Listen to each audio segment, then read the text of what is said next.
हार्दिक अभिनंदन। नमस्कार। मैं विभा रानी श्रीवास्तव, लेख मंजूषा की अध्यक्ष। आज लेख मंजूषा के 5वें वार्षिकोत्सव में हमें मिले स्वतंत्रता दिवस के अमृत महोत्सव में आप सभी का हार्दिक अभिनंदन।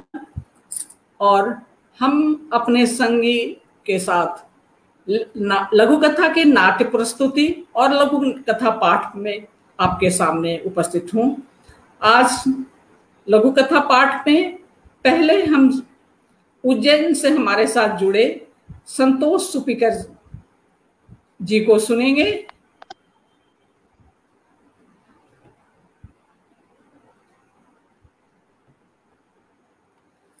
हार्दिक अभिनंदन आदरणीय संतोष सुपीकर जी का। स्वागत है मंच पे और आग्रह है कि आप अपने लघु कथा का पाठ आरंभ करें।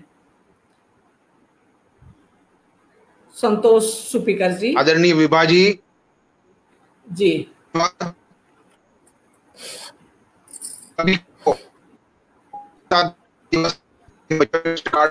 शुभकामनाएं। हमारे असंख्य शहीदों के अथक परिश्रम से देश आजाद हुआ है। आज हम खुली हवा में सांस ले रहे हैं तो उनकी वजह से। हमारे अमर शहीदों को शत शत नमन करते हुए मैं आज स्मरण करना चाहूंगा का और आदरणीय समय हमारे बीच से चले गए। लघु कथा विधा को इनके जाने से बहुत बहुत क्षति हो गई। मैं दो लघु कथा पाठ करूंगा है उलझन।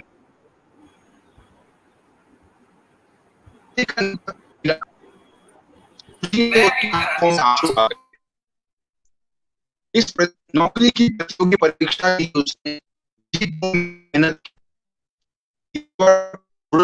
के चरणों में नियुक्ति पत्र वो लपक हुआ।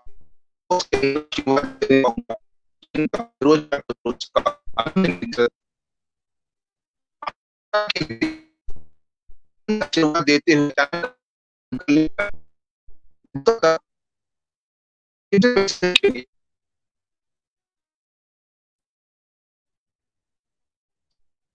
उसका मन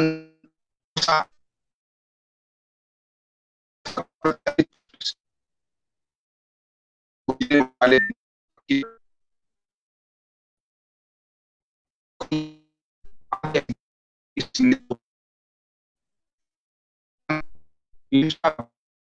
भाव था।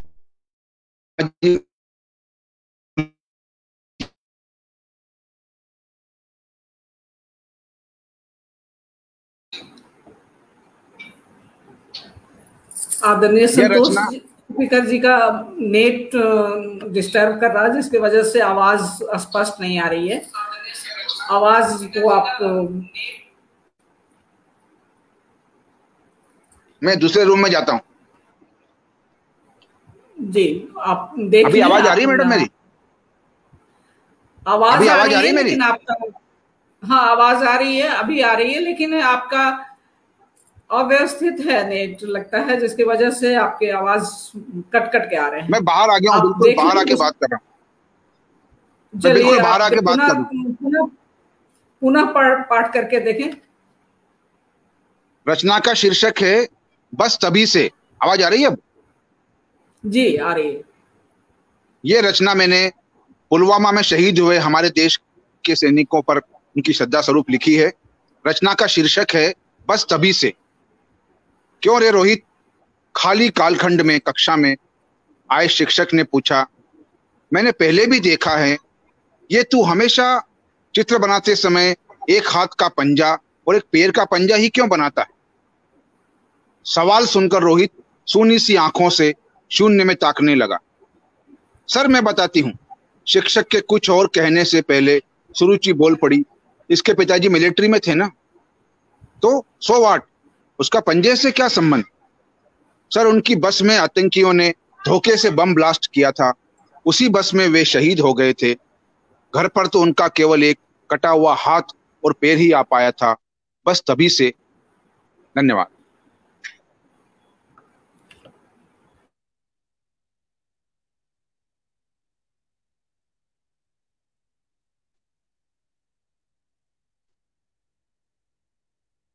अभी आपकी आवाज नहीं आ रही मुझे।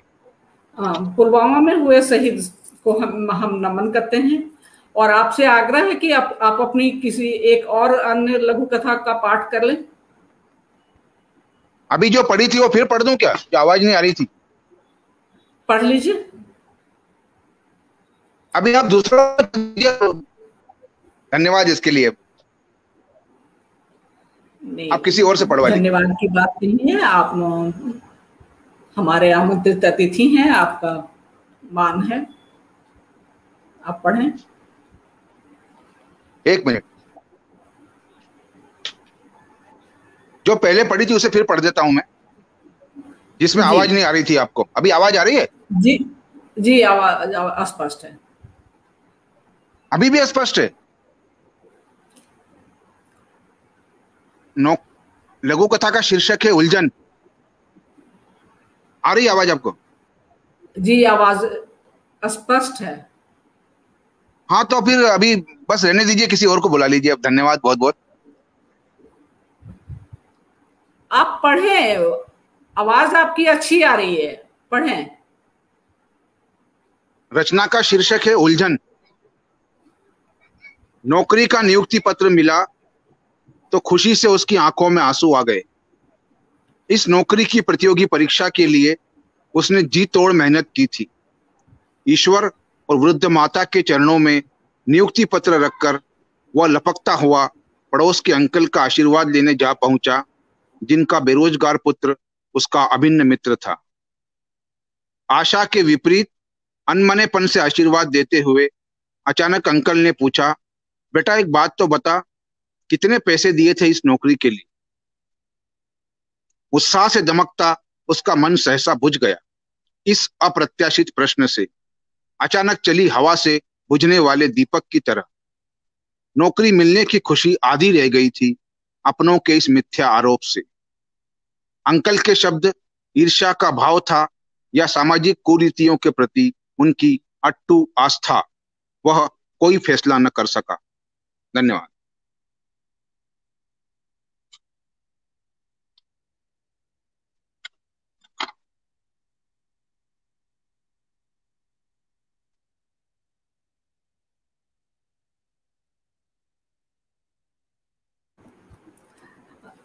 आदरणीय संतोष सुपीकर जी का बहुत बहुत धन्यवाद। हार्दिक आभार प्रकट करती हूँ कि आज वो लेख मंजूषा पेज पे और वर्चुअल में लघु कथा प्रस्तुत करने के लिए स्वीकृति दिए और पाठ करने के लिए उपस्थित भी हो सके। व्यस्तता रहने के बाद भी मैं आपका हार्दिक आभार प्रकट करती हूँ और आपका बहुत बहुत आभार। आगे बढ़ाते हुए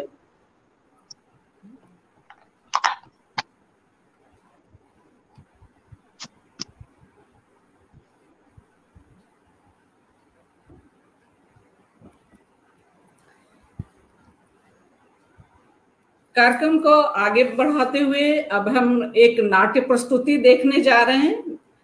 नाट्य प्रस्तुति देंगी लेख मंजूषा के सदस्य। हम स्वागत करते हैं सुषमा जी का, सुप्रिया पाठक का।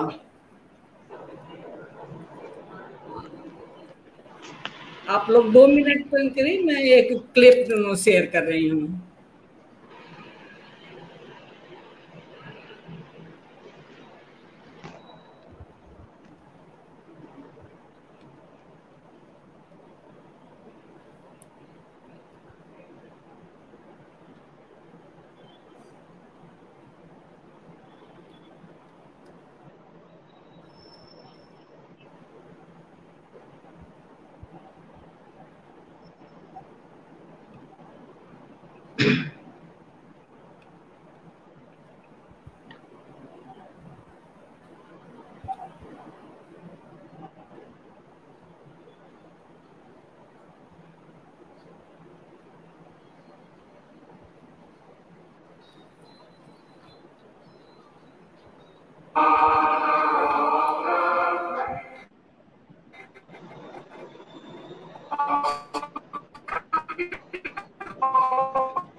The guns start to go out, and there it is.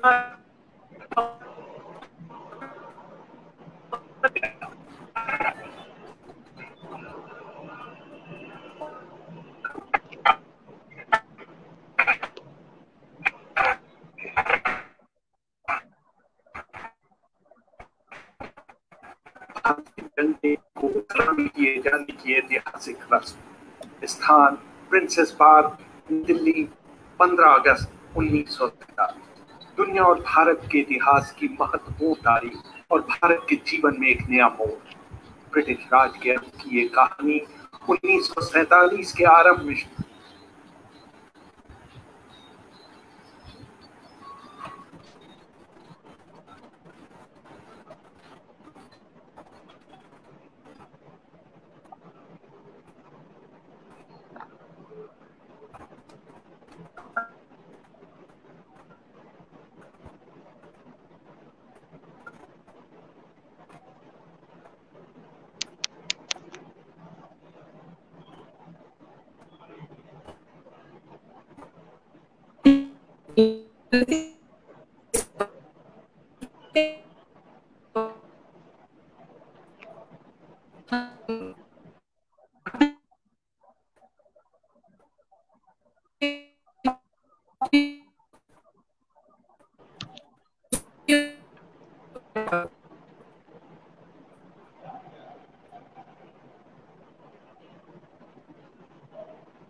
मैं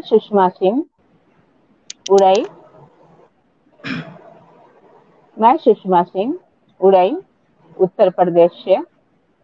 मेरी सहयोगी सुप्रिया पाठक जी गाजियाबाद उत्तर प्रदेश से।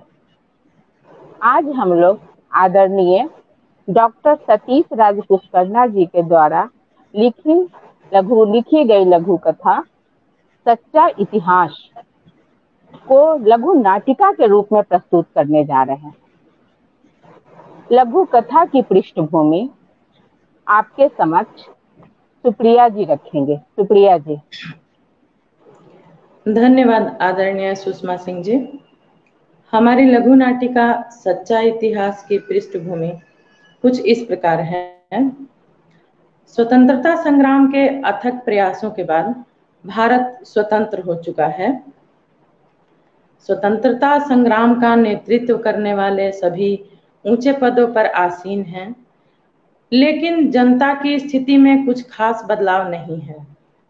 इस बात से जनता भड़क गई है और जनता के बीच से जनप्रतिनिधि मंत्री जी के पास आए हैं। उनकी बहस चल रही है, आइए देखते हैं। मंत्री जी कमरे में हैं क्या? क्या मैं अंदर आ सकता हूँ?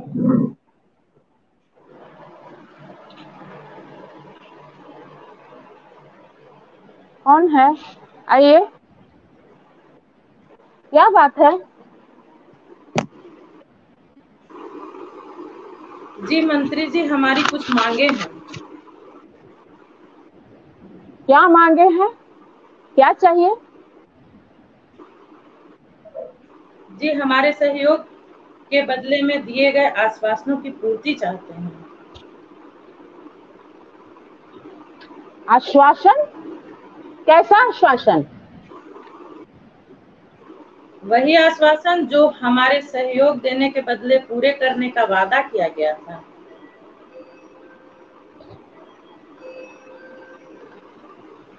तुम लोगों को आजादी चाहिए थी, वह तो मिल गई ना। स्वतंत्रता? कैसी स्वतंत्रता? स्वतंत्र तो आप लोग हैं, हम तो अब भी गुलाम ही हैं।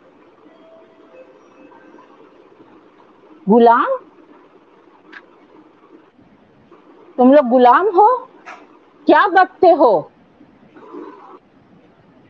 जी हाँ, गुलाम ही तो हैं। पहले विदेशियों के थे, अब आप जैसे नेताओं के हैं। क्या कोई अंतर नहीं पड़ा है? अंतर? हाँ, अंतर पड़ा है ना। आप जैसों को अंतर पड़ा है।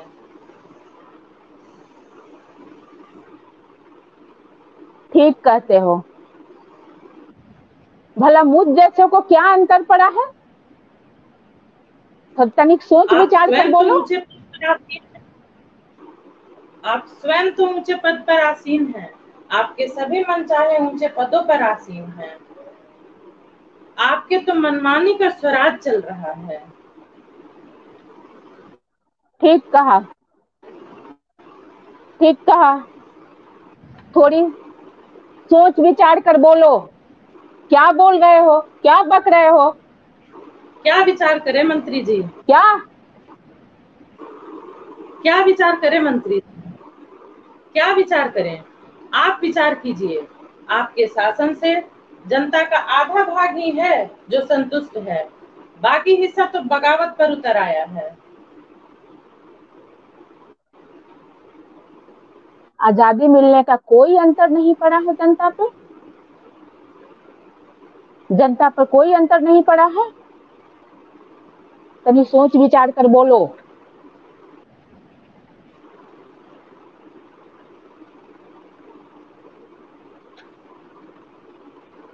बाकी हिस्सा तो बगावत पर उतर आया है।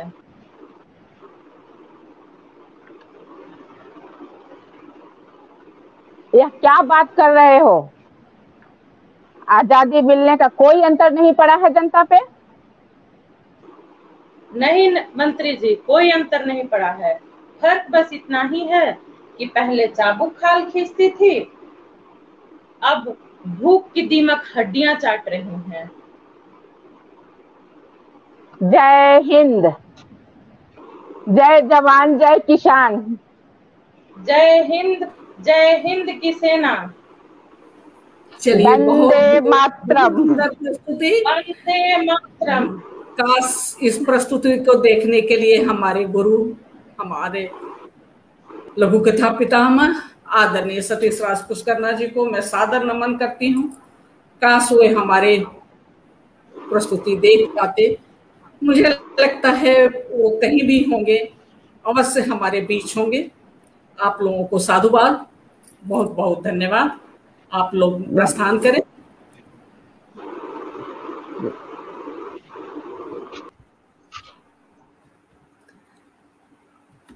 ये थी लेख मंजूषा की सदस्यों के द्वारा नाट्य प्रस्तुति।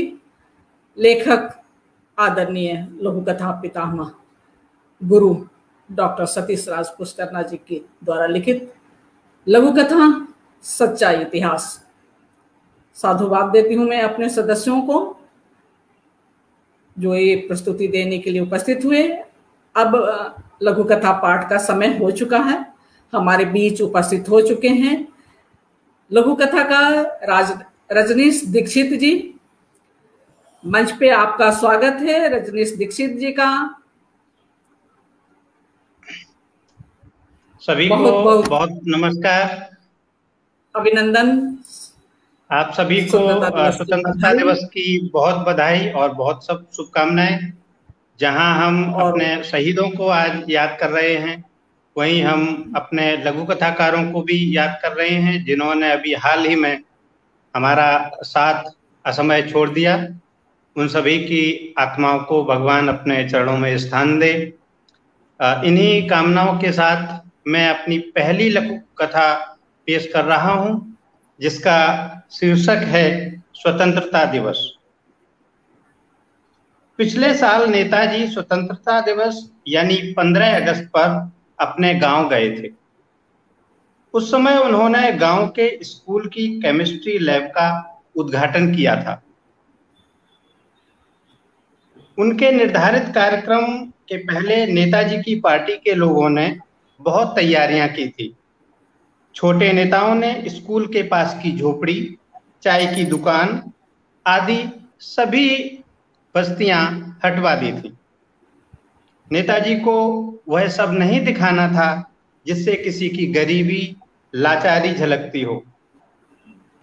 मंगू की झोपड़ी भी उन लोगों ने तुड़वा दी थी। उसे याद है जब वह उस रात अपने परिवार के साथ खुले आसमान झमाझम बारिश में भीगता रहा था। सुबह बड़े धूमधाम से उद्घाटन हुआ था।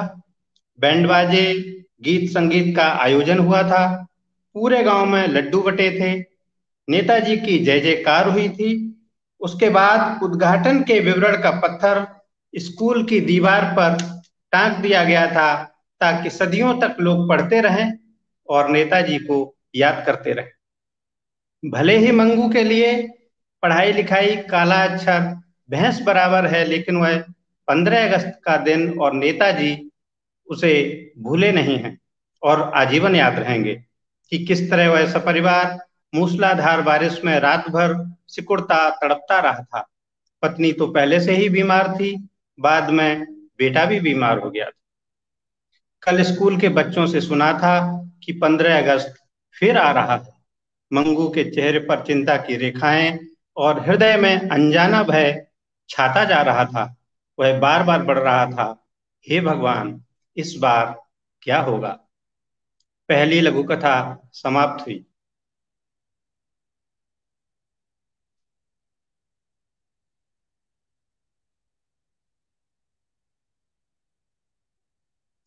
आपकी आवाज नहीं आ रही मैडम।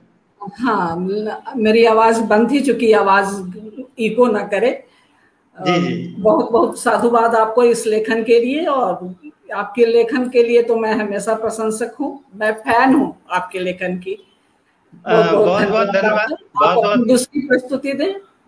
जी, बहुत बहुत धन्यवाद। यह तो मेरे लिए आशीर्वाद जैसा है।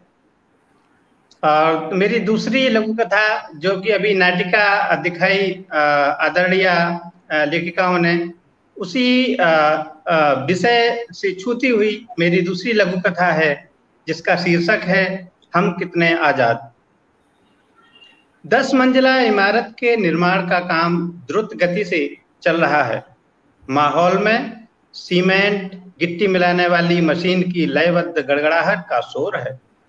धूल मिट्टी से सने मजदूर सीमेंट, मसाला, ईंटें आदि इधर से उधर पहुंचा रहे हैं। तभी रोज की तरह स्कूल से घर आने के बाद बजरंगी का बेटा खाना लेकर आ पहुंचा है। बेटे को देखकर बजरंगी की भौहें उचकी। का कन्हैया, ई स्टिकर वा फिर से चिपका है तुम्हारी कमीज पर? फिर 26 जनवरी आ गई का? अरे नहीं बाबू, अब की बार 26 जनवरी नहीं, 15 अगस्त है। वो तो गणतंत्र दिवस रहा, कल स्वतंत्रता दिवस है। 26 जनवरी को हमरे देश का संविधान बना रहा। हमरे देश के लोगन खातिर अपने नियम कायदा कानून बने रहे, लेकिन कल स्वतंत्रता दिवस है।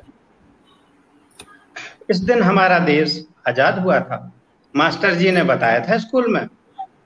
और कल स्कूल में लड्डू भी मिलेंगे, कन्हैया ने मटकते हुए पिता को जानकारी दी। अरे मतलब कल यहाँ काम का फाका रहेगा और पगार नहीं मिलेगी? का हो असलम, माइकल? बजरंगी ने साथी मजदूरों से पूछा। क्यों गप्पे लड़ा रहे हो? जल्दी जल्दी हाथ चलाओ। उधर देखो सीमेंट की कमी है। बातों में समय खराब मत करो। पीछे से ठेकेदार की मोटी रौबीली आवाज सुनकर साथी मजदूर कुछ जवाब देने से पहले ही सहम कर अपने अपने काम में लग गए। साहब, कल इत्थे काम करने नहीं आना?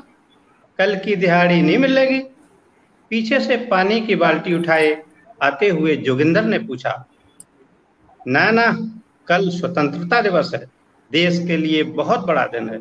कल छुट्टी रहेगी तो एक दिन की दिहाड़ी किस बात की? कहते हुए ठेकेदार सिगरेट फूंकता हुआ तिरछी नजरों से इमारत की ऊंचाई का अंदाजा लगाते हुए लंबी गाड़ी की तरफ बढ़ गया और सभी मजदूर एक दूसरे की आंखों में देखते हुए काम में जुट गए। लघु कथा समाप्त हुई।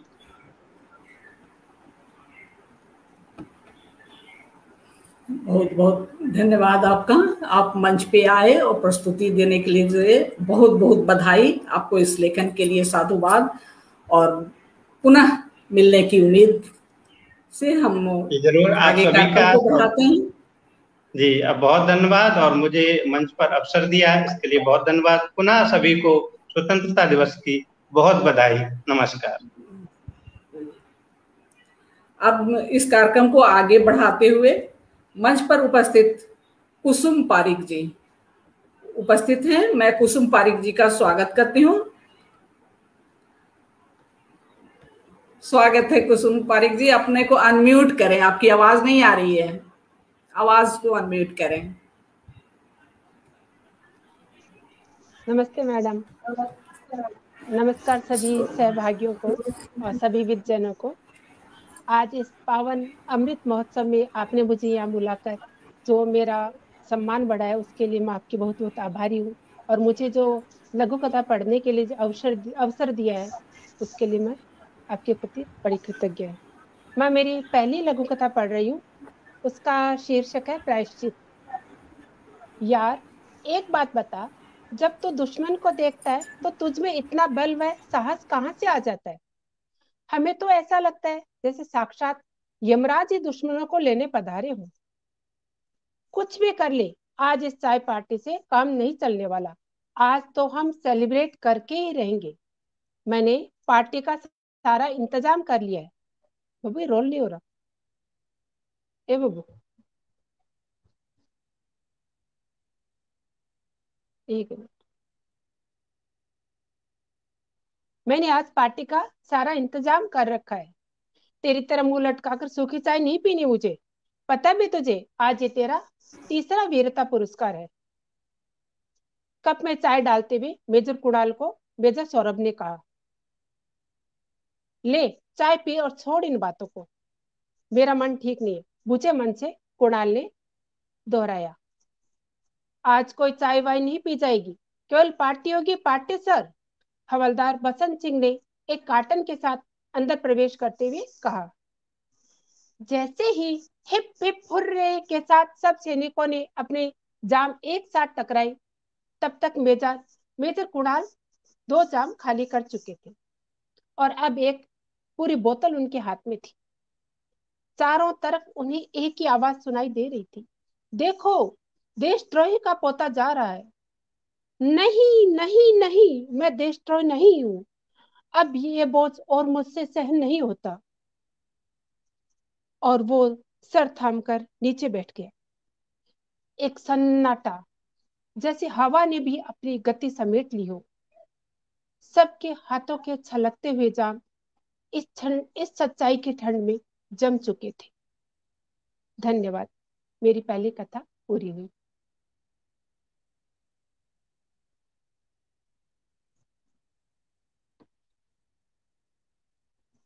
मैं म्यूट आपको। लगता है कि आपके बीच बीच में शब्द कटे हैं। अगर आपको आपत्ति न हो तो पुनः इस कथा को पाठ करें। जी करती हूँ, क्योंकि बीच में असुविधा हुई है सुनने में, तो नेट की वजह से। तो आप पुनः पढ़ लें, दोनों लघु कथा को एक साथ पढ़ लें।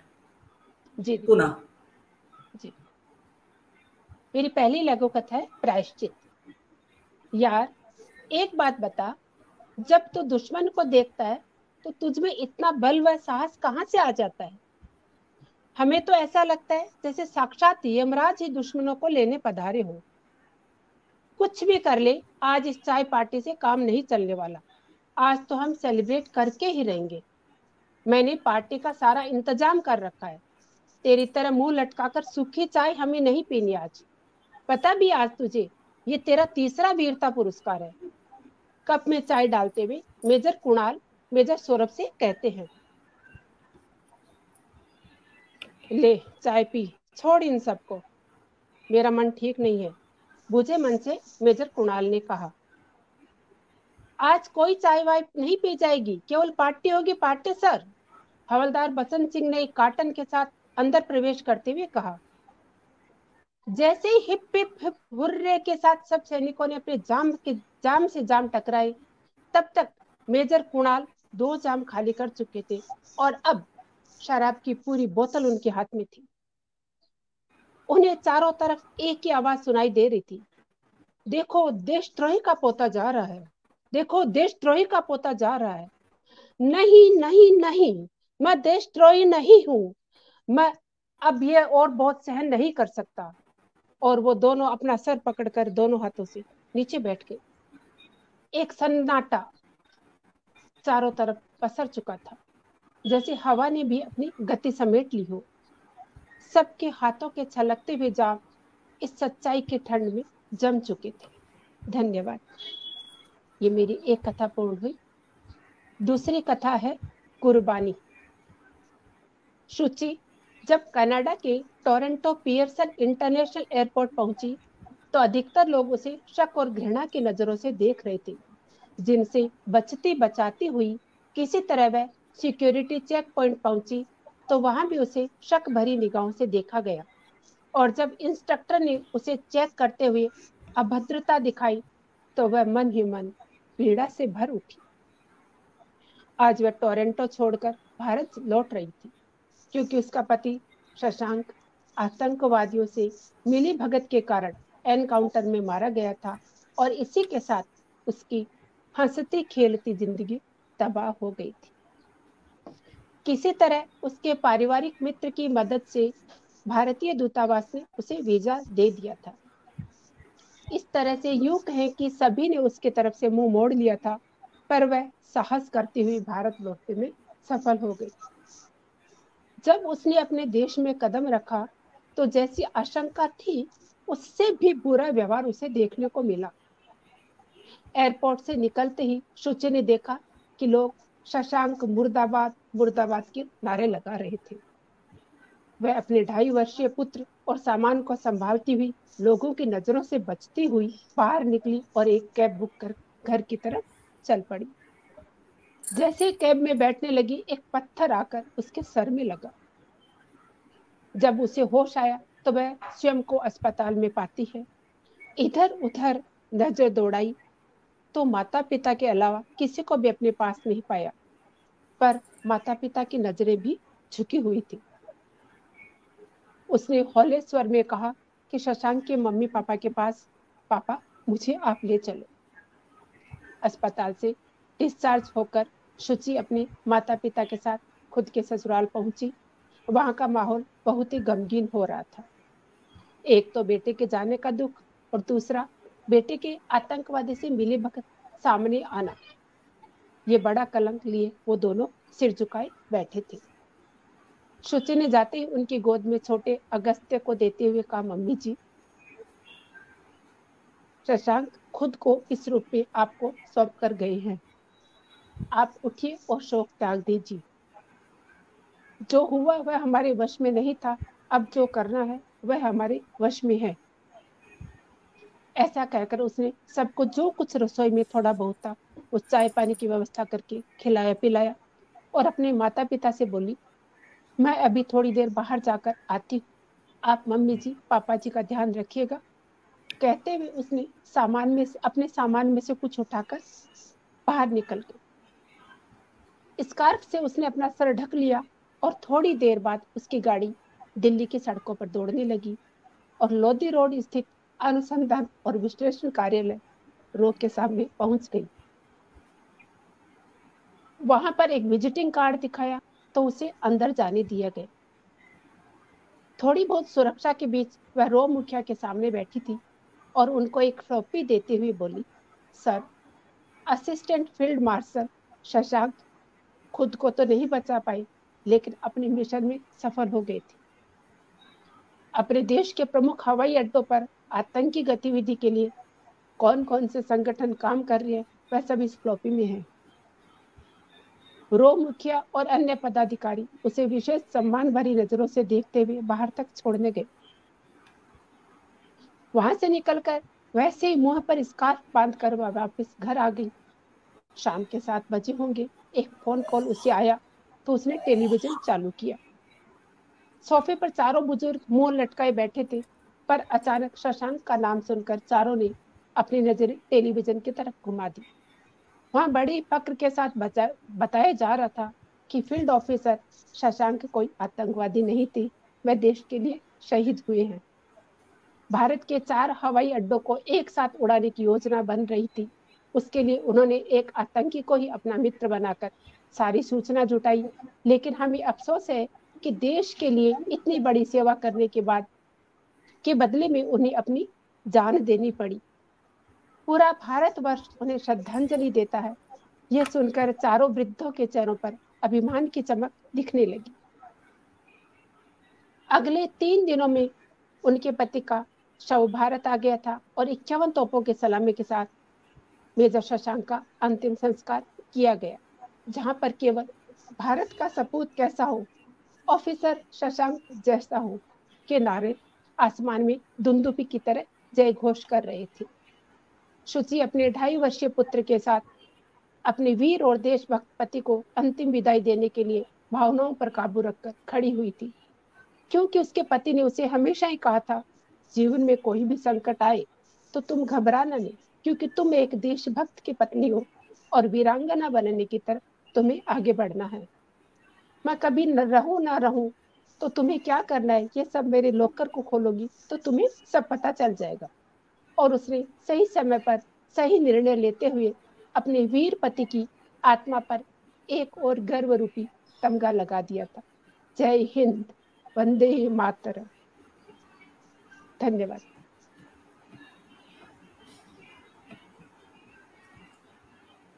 बहुत बहुत धन्यवाद आपका, हार्दिक आभार प्रकट करती हूँ। कुसुम पारिक जी, आप आई, लघु कथा का पाठ किए, आपकी लघु कथा है बहुत सुंदर। लघु कथाओं पे विचार अंत में अनीता राकेश जी हमारे बीच उपस्थित हैं, कुशल समीक्षक लघु कथा। आप लोग डॉक्टर अनीता राकेश को जानते होंगे, अगर आप लोग प्रतीक्षा करें और अपनी लघु कथाओं पर उनकी बातें सुन के जाएं। अगर तब तक हम आगे कार्यक्रम को बढ़ाते हैं। चंद्रेश छतलानी जी, डॉक्टर चंद्रेश कुमार छतलानी हमारे बीच उपस्थित हैं। अगर वीडियो ऑन कर लेते तो हमें स्वागत आपका भाई, बहुत बहुत स्वागत। मंच पे हार्दिक आभार प्रकट करते हुए, बधाई देते हुए आपका स्वागत करती हूँ। आप अपने विचार रखें, लघु कथा पाठ करें। जी, सबसे पहले तो मैं सारस्वत मंच आपका नेट स्लो है। नमस्कार करता हूँ। जी, आवाज आ रही है मेरी? जी, आपकी आवाज आ रही है, आप प्रस्तुति दें। जी जी। और तो मेरी लघु कथा का शीर्षक है मैं गुलाम हूँ। देशभक्ति से ओतप्रोत एक समारोह से रात में लौटते हुए बेख्याली में उसकी कार किसी अनजाने रास्ते पर बढ़ने लगी। उसके दिमाग में यह स्वर गूंज रहा था, शहीदों की चिताओं पर लगेंगे हर बरस मेले। तभी उसे सड़क के बीचों बीच कुछ दूरी पर लकड़ियों का एक ढेर जलता हुआ दिखाई दिया। उसने हड़बड़ाहट में कार रोकी और वहां जाकर देखा। वह एक चिता थी, लेकिन आसपास कोई नहीं था। वह घबरा गया और चिल्लाया, कोई है? एक क्षण की शांति के बाद उसे जोशीली आवाज सुनाई दी, मैं हूँ भगत। कौन भगत? कहाँ हो? सरदार भगत सिंह हूँ, किताब में पढ़ा हूँ, अकेला, कोई मेला नहीं है। वह और घबरा गया। उसने मरी हुई आवाज में कहा, भगत सिंह, तुम्हें तो सतलुज के पास जलाया गया था। हाँ, सारे टुकड़े जल गए, लेकिन दिल की आग ठंडी नहीं हो रही। जहाँ जाता हूँ ज्यादा जल उठता है। क्यों? पूर्ण स्वराज मिलेगा तभी मेरी चिता ठंडी होगी। लेकिन हम तो आजाद हैं। क्या मेरे भाइयों का अब कोई भय नहीं? क्या हम सब एक हैं? क्या अब हम सारे अंग्रेजी कपड़े और किताबें जलाकर उनके कैदी नहीं रहे? बोलो तो। वह कुछ कहता, उससे पहले ही किसी ने उसे झंझोड़ दिया। वह हड़बड़ाकर जागा। उसने देखा कि वह तो वहीं समारोह कक्ष में है। उसके पास बैठे हुए मित्र ने उसे जगाया था और खड़े होने का इशारा कर रहा था। वह किसी भार ढोते श्रमिक की भांति लड़खड़ाता हुआ खड़ा हुआ और टाई ठीक कर अपने मित्र से सुस्त स्वर में पूछा, क्या अपनी जमीन पर दूसरों के कदमों का अनुसरण करने वाले लोग आजाद कहलाते हैं? मित्र ने अपने होठों पर अंगुली रख उसे चुप रहने का इशारा किया और राष्ट्रगान के लिए सावधान की मुद्रा में खड़ा हो गया। यही थी मेरी लघु कथा, मैं आजाद हूँ। मैं आजाद हूँ, सॉरी, मैं गुलाम हूँ। इस पर जो भी विचार देंगी अनीता जी, लेकिन मैं आपसे दूसरी लघु कथा प्रस्तुति के लिए अनुरोध करती हूँ। अच्छा, देव आज के हिसाब से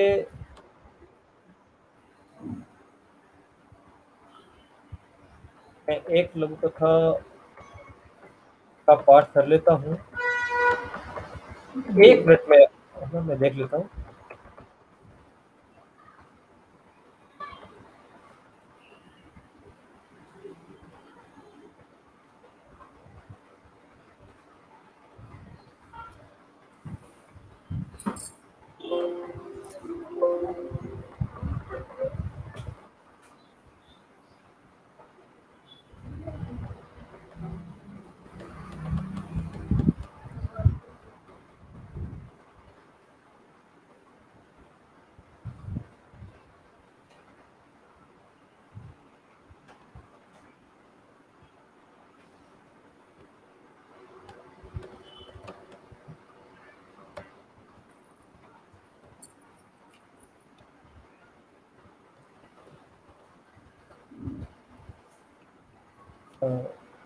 एक और लघु कथा है मेरी,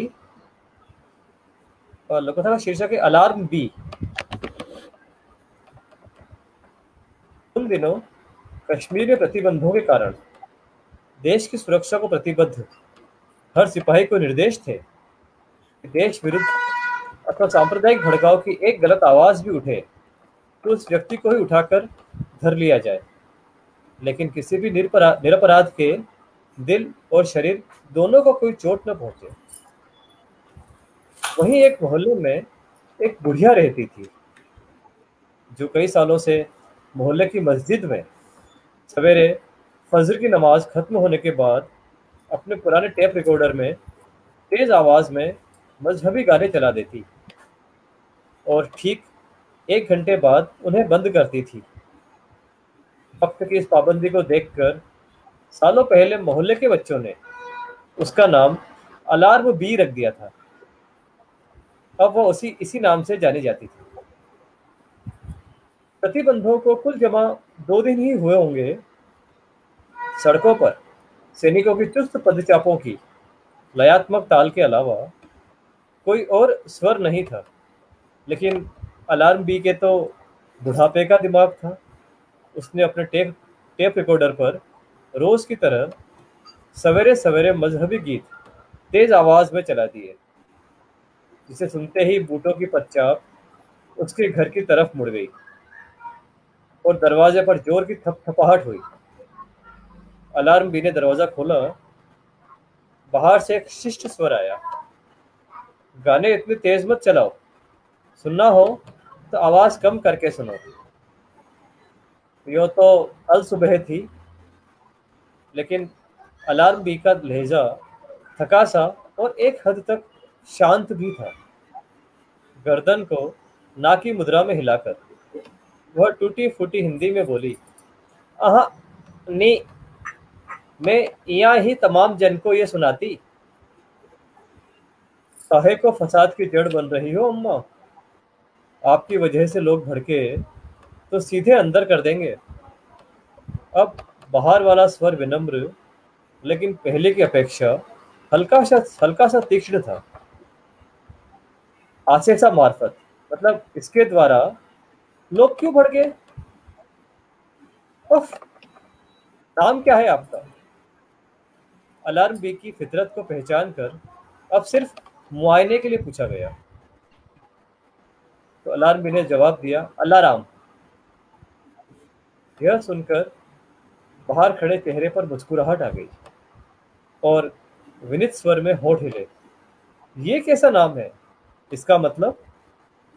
अब के अलार्म बी ने गजब के शांत स्वर में उत्तर दिया, अल्लाराम मतलब अल्लाह राम।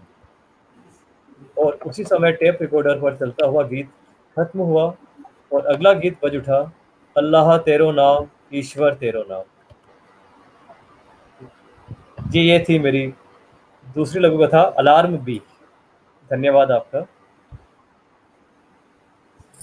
बहुत बहुत धन्यवाद। बहुत दिनों से लालसा थी आपको देखने की।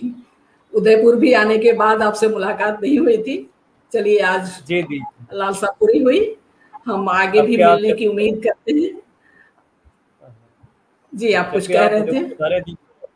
मैं कह रहा था दी कि जब भी आप उदयपुर पधारे तो आपको इस घर में जरूर ही आना है। जी जी हम कार्यक्रम को आगे बढ़ाते हैं और हमारे बीच हैं करनाल से जुड़े हुए श्री सत्यवेंद्र कुमार राणा जी। सत्यवेंद्र कुमार राणा जी, अगर अपने को वीडियो ऑन कर लें। मंच पे आपका स्वागत है। आवाज आ रही है दीदी? जी, आवाज अच्छी आ रही है। मंच पे आपका स्वागत है और धन्यवाद। स्वतंत्रता दिवस की बधाई के साथ मंच पर आमंत्रित आप अपने लघु कथा का पाठ करें। कुछ विचार रखने हो तो रखें। स्वागत। सभी उपस्थित महानुभावों को स्वतंत्रता दिवस की हार्दिक शुभकामनाएं। और मैं सीधा लघु कथा पाठ कर रहा हूँ अपना, बिना किसी भूमिका के। लघु कथा का शीर्षक है एक हांडी दो पेट। हाई स्कूल के बाद उसके आगे न पढ़ने के ऐलान करने पर माँ ने जोर देते हुए कहा, बेटा बिना पढ़ाई के आज कोई इज्जत नहीं है, तुझे यह कितनी बार समझाऊं। पिता ने जोड़ा, ठीक कह रही है तेरी माँ। वह झल्ला कर बोली, माँ बापू मेरे बस का नहीं है पढ़ना, ज्यादा धक्का ना करो, क्या कर लूंगी पढ़ के मैं। पिता बोले, पढ़ लिख जाएगी तो अपने पैरों पे खड़ी हो सकेगी, किसी की तरफ देखना ना पड़ेगा, जिंदगी में तेरे काम आवेगी पढ़ाई। अच्छा, उसने मुंह बनाया। बेटा मैं ना पढ़ पाई, मैंने इस बात का मलाल है, बड़ी समझाई थी मेरे बाप भाइया ने। मैं चाहूँ हूँ कि मेरी बेटी मेरी तरह ना पछतावे। मतलब मैं ना पढ़ूंगी तो पछताऊंगी।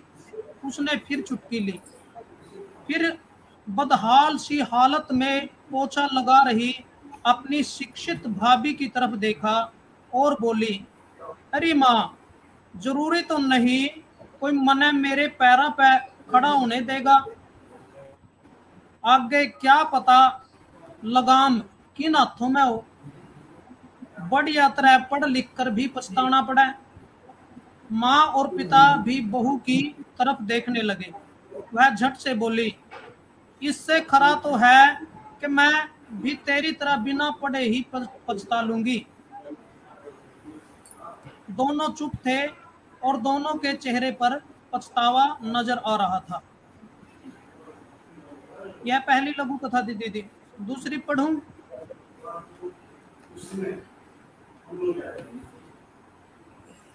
जी अवश्य पढ़ें, स्वागत है आपका। जी, दूसरी लघु कथा का शीर्षक है राजमार्ग का हिस्सा। भारी गाड़ियों के आवागमन से कंपित होता तो कभी हल्की गाड़ियों के गुजरने से सरसराहट महसूस करता हूँ। घोर कोहरे में इंसानों की दृष्टि जवाब दे जाती है, मगर मैं दूर से ही दुर्घटना की संभावना को भांपकर सिहर उठता हूँ। देखता हूँ नई उम्र को मोटरसाइकिलों पर करतब करते निकलते हुए, बेपरवाही जिसके शौक में शामिल है। हाल ही की तो बात है, ऐसा करते हुए उस किशोर की बाइक गिरकर कचरा हो गई थी। पीछे से आते ट्रक ने दल दिया था उसे। मेरा काला सख्त सीना सीज गया था, उस पर रक्त उभर आया था। चालकों की गलतियों, उनके आपसी झगड़ों का साक्षी रहा हूँ। अब शब्दों की पराकाष्ठा का भान है मुझे। कभी कभी तीखे सायरन की अगुवाई में सरपट दौड़ते काफिले जिन गाड़ियों का मुंह चिढ़ाते हुए निकल जाते हैं, उनकी बेबसी से परिचित हूँ। आज एक मोटरसाइकिल सवार के सामने अचानक केले के छिलके आ गिरे। टायर के नीचे आते ही जिसका नियंत्रण डगमगा गया, वह दूर कच्चे में गिरा। चोट तो खास आई नहीं, पर वह सहमा हुआ सा उठा। उसने काफी आगे निकल चुकी गाड़ी को गालियां दी, केले के छिलकों पर एक नजर डाली, मोटरसाइकिल संभाली और चलता बना। छिलके वहीं मेरे सीने पर लेटे इंसानियत को चिढ़ा रहे थे। मैं बेबस उनका बोझ सह रहा था। मैं राजमार्ग का एक हिस्सा। धन्यवाद।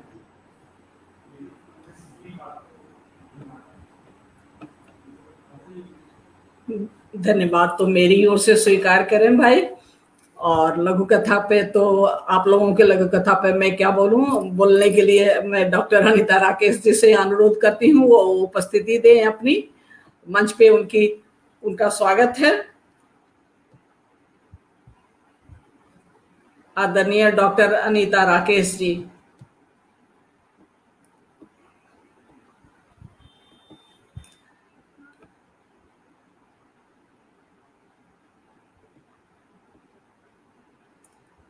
आप लोग उपस्थित हैं। अपना मेरी आवाज जा रही हो तो वीडियो ऑन कर लें। और अनीता राकेश जी, अगर आप मेरी आवाज सुन पा रही हो तो अपनी प्रस्तुति दें।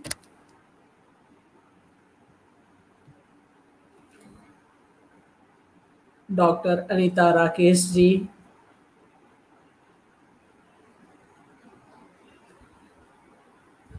आवाज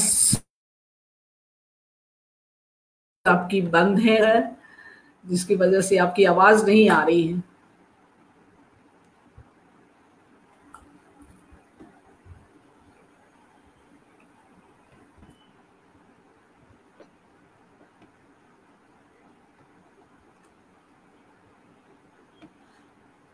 अपने को अनम्यूट करें डॉक्टर अनीता राकेश जी।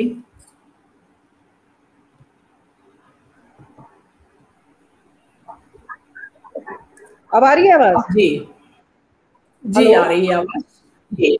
स्वागत है आपका। हार्दिक अभिनंदन। सबको पुनः नमस्कार। पहली बार भी अनम्यूट था लेकिन पता नहीं क्यों आवाज नहीं आ रही थी। और आजादी के अमृत महोत्सव पर आप सभी का स्वागत है। आप सभी को शुभकामनाएं, दिली शुभकामनाएं। और इस योजना में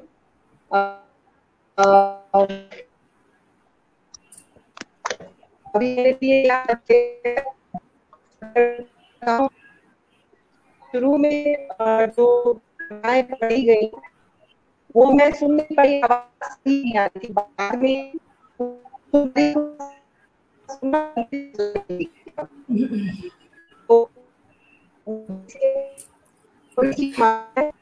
कि मैं सुन नहीं पाई, नहीं पाई थी।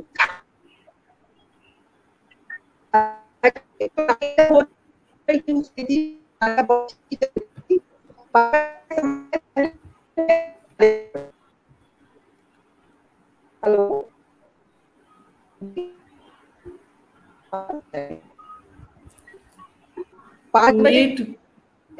नेट की कुछ समस्या है लगता है, आवाज नहीं आ रही है।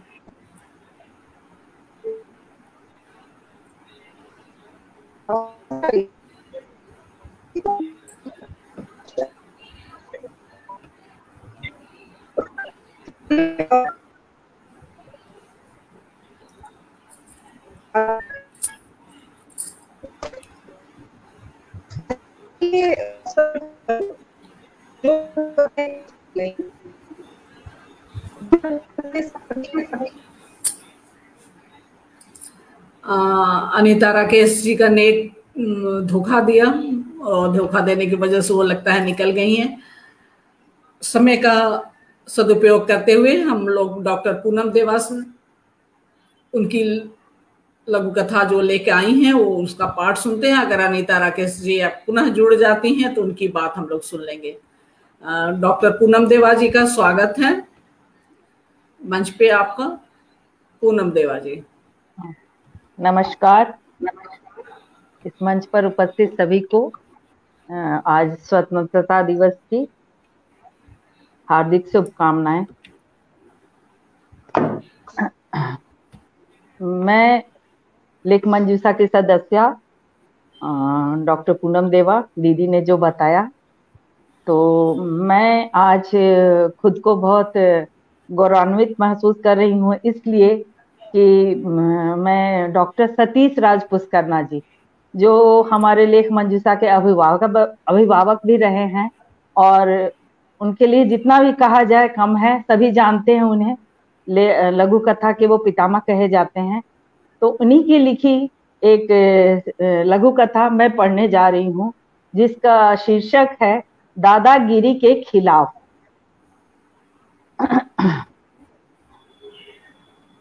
दादागिरी के खिलाफ।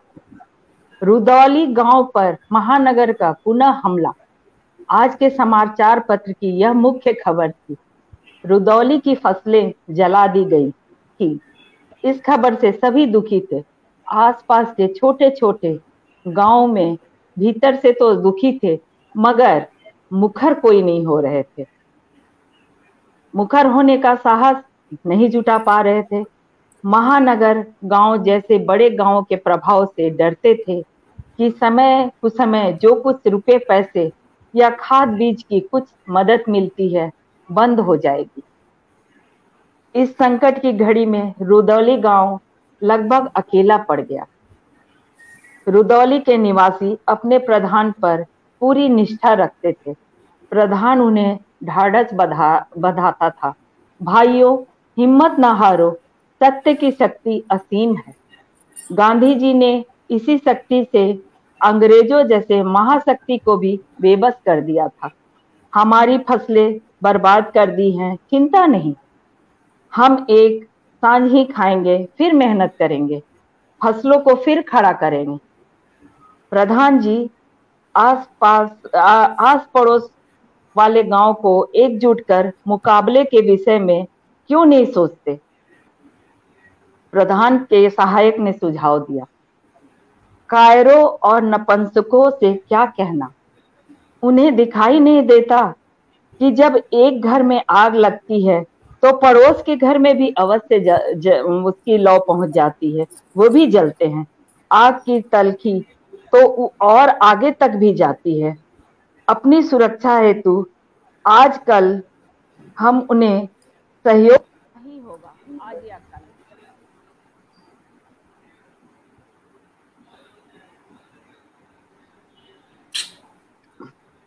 यह बात आसपास के गांव में आग की तरह फैल गई और वे भी आपस में तीखी किंतु सत्य बात पर विचार करने हेतु विवश हो गए।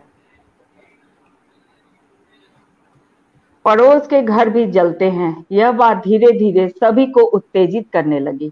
भीतर भीतर चिंगारी सुलगने लगी। इतने में समाचारों का समय हो गया। लोग ट्रांजिस्टर पर समाचार सुनने लगे। वाचक का स्वर गूंजने लगा। इराक पर अमेरिका ने पुनः हमले की। भारत, रूस, चीन आदि देशों द्वारा निंदा। भविष्य में अरब देशों ने संयुक्त रूप से अमेरिका का मुकाबला करने पर विचार किया। इराक ने अमेरिका के विमान मार गिराए। आकाशवाणी से प्रसारित हो रहे इन समाचारों ने आसपास के गांव वाले के बुलंद हौसलों को एक निर्णय में परिवर्तित कर दिया। धन्यवाद।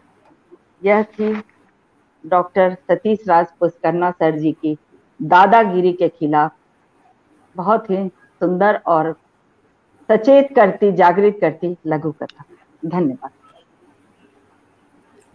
चलिए पुनः अपने अभिभावक, गुरु, लघु कथा पितामह डॉक्टर सतीश राज पुष्करना जी की लघु कथा का पाठ करने के लिए आपको साधुवाद, बहुत बहुत धन्यवाद। अनीता राकेश जी की उपस्थिति तो नहीं हो पा रही। आप लोग अगर कुछ और सुनाना चाहें तो आमंत्रित हैं। अगर हम 10 मिनट की प्रतीक्षा और कर लेते हैं, 10 मिनट में अगर अनीता जी आ जाती हैं, तब तक अगर चंद्रेश चतलानी जी, रजनीश जी, सतवीर जी, अगर आपके पास कोई और लघु कथा हो, पाठ करना चाहें तो स्वागत है। नहीं तो हम लोग इस कार्यक्रम को विराम देंगे, क्योंकि अनीता राकेश जी का लगता है नेट नहीं साथ दे रहा। रजनीश जी कथा और सुनाना चाहेंगे? सत्येंद्र कुमार जी तब तक आप खोज के रखिए। चतलानी जी खोज तो सुना दीजिए। हाँ चलिए, मैं एक लोक कथा और सुना देता हूँ, देख लेता हूँ अभी एक। हम लोग 5 मिनट 10 मिनट उनकी प्रतीक्षा कर लेते हैं, कहीं आ जाती हैं तो उनकी बातें सुन लेंगे। सुनिए, स्वागत है रजनीश जी का पुनः।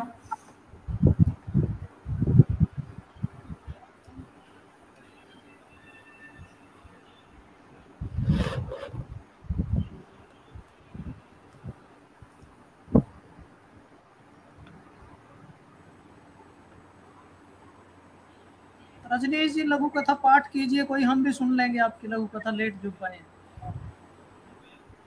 जी अभी चंद्रेश साहब ने कहा था कि वो सुनाने जा रहे हैं, उनके बाद फिर मैं सुना दूंगा। अच्छा अच्छा अच्छा ठीक। हाँ चंद्रेश साहब सुनाने जा रहे हैं। चंद्रेश भाई चलिए तो चंद्रेश भाई आप सुनाइए। नहीं रजनीश भाई जी ने तो मेरी लघु कथा 2 सुन ली है, मुझे सुननी है एक से अभी, तो पहले आप सुना दीजिए। तो मैं जो सुना चुका हूँ उसी को सुना दूं या फिर क्योंकि दूसरी मुझे लाना पड़ेगा?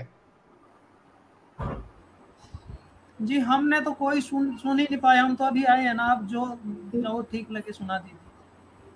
नहीं अच्छा, क्योंकि तो हम लोग लाइव प्रस्तुति दे रहे हैं तो रिकॉर्डिंग में तो वो ऑलरेडी है पहले से, अगर तो रिकॉर्डिंग देखने में तो आपको नहीं सुनने मिल जाएगा, तो फिर पुनः उसको सुनाने का उद्देश्य पूरा नहीं होगा कि एक लघु कथा नहीं सुनाई जाए। चंद्रेश सतलानी जी भाई सुनाते हैं, तब तक आप खोज के रखें। हाँ जी, चंद्रेश भाई स्वागत है। पुनः नमस्कार सभी को। मेरी लघु कथा का शीर्षक है इन खोपड़ियों से दिमाग नहीं लेंगे। ये जो लघु कथा है कुछ इस तरह से लिखी है कि आने वाले समय में इंसान कैसा हो सकता है उसकी एक कल्पना है। उस आदमी ने अपनी बाएं हाथ की खुली हथेली में चमक रहे पाम गैजेट में दाहिने हाथ की अंगुली से प्रतीक चिन्हों के द्वारा तीव्र लेखन और फिर भ्रमण रिव्यू का विकल्प चुना। गैजेट में सबसे ऊपर तारीख और स्थान अपने आप ही दिखाई देने लगे। 15 दिसंबर 2121, स्थान प्राचीन संग्रहालय भारत। अब उसने अपने दाहिने हाथ की अंगुली से पाम गैजेट पर नीचे की तरफ उभर रहे कुछ बटन दबाए। गैजेट में ऊपर शब्द स्वतः ही बन रहे थे। वे थे, मैं अपने परिवार के साथ प्राचीन संग्रहालय में 45 मिनट के लिए गया। इन 45 मिनटों में हमें संग्रहालय की सिर्फ 5 वस्तुएं देखनी थी और समझनी थी, लेकिन ये 5 वस्तुएं देख नहीं पाया। दूसरी वस्तु देखते समय ही मेरा बेटा एहतिशाम मुझे एक अन्य टेबल के पास ले गया। वहाँ 100 साल पुरानी 6 खोपड़ियाँ एक साथ रखी हुई थी। उसने पूछा, इन सभी खोपड़ियों में क्या फर्क है? मैंने ध्यान से देखा, लेकिन मुझे कुछ समझ में नहीं आया। मैंने अपनी पत्नी ब्रोनी को बुलाया। उसने भी उन खोपड़ियों को देखकर अपना सिर ना की मुद्रा में हिला दिया। तभी मेरी नज़र पास में लगे हुए इंक्वायरी टूल पर गई। वहीं रखी ऑटो रिकॉग्नाइज चेयर पर हम तीनों बैठ गए और टूल में लगी ईयर साउंड वाली छोटी स्क्रीन पर अपने अपने अंगूठे रखकर अपने कानों की दूरी और सुनने की फ्रिक्वेंसी सेट कर ली। अगले 2 सेकंड ही में हमारी आंखों के सामने लगी बड़ी स्क्रीन में हलचल हुई और 100 साल पुरानी सभ्यता के लोग सामने आ गए। और आश्चर्य था, वे सभी खोपड़ियाँ थी तो इंसानों की, लेकिन उनमें से एक खुद को हिंदू कहता था, दूसरा मुसलमान, तीसरा सिख और चौथा ईसाई। 5वीं खोपड़ी दलित की और 6ठी खोपड़ी एक किन्नर की थी। उस समय इन सभी को अलग अलग माना जाता था। मेरे मुंह से शब्द निकलते निकलते बचे। बिना समय गवाए मैंने पहले डिस्प्ले स्क्रीन ऑफ कर एहतिशाम की ईयर फ्रिक्वेंसी को अनसेट किया और बाद में हम दोनों की। ब्रोनी को मैंने इशारा किया कि पुराने पेड़ों को आज के पर्यावरण में उगाने के बारे में रोबोट से जानकारी ले रही हमारी बेटी कीरत को इस तरफ मत लाना। आप सभी को यह रिव्यू ब्रॉडकास्ट करने से पहले मैंने संग्रहालय मैनेजर को भी इस डिस्प्ले के फ्यूचर इफेक्ट का मेरे personalised auto thought understanding robo द्वारा इंस्टेंट वीडियो बनाकर भेजा है, जिसमें यह स्पष्ट है कि संग्रहालय से इन खोपड़ियों और उनके इंक्वायरी टूल को फौरन हटा दें, अन्यथा यह हमारे बच्चों के ब्रेन्स में विध्वंसक प्रदूषण पैदा करेगा। ब्रॉडकास्ट ह्यूमन स्वर। यह लिखकर उसने अपने बाएं हाथ की हथेली बंद की और उसी हाथ की अपनी छोटी अंगुली को 2 बार दबाकर पाम गैजेट को ऑफ किया। फिर मेज की दराज से स्माइल सप्लीमेंट की एक गोली निकालकर मुंह में रखी। यह थी मेरी लघु कथा, इन खोपड़ियों से दिमाग नहीं लेंगे। बहुत बहुत धन्यवाद। बहुत बहुत धन्यवाद, साधुवाद आपके लेखन के लिए। हम लोग अनीता राकेश जी को सुन लेते हैं। आज आंख में चोली नेट खेल रहा है, तो अनीता राकेश जी आपका पुनः स्वागत है, अपने विचार रखें।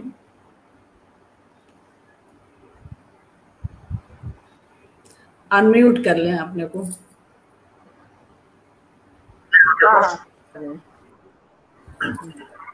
जी नमस्कार। माफी चाहती हूँ, पूरा नेटवर्क पता नहीं। आवाज आ रही है अभी? आवाज आ रही है? जी आवाज आ रही है। आवाज नहीं आ रही है क्या?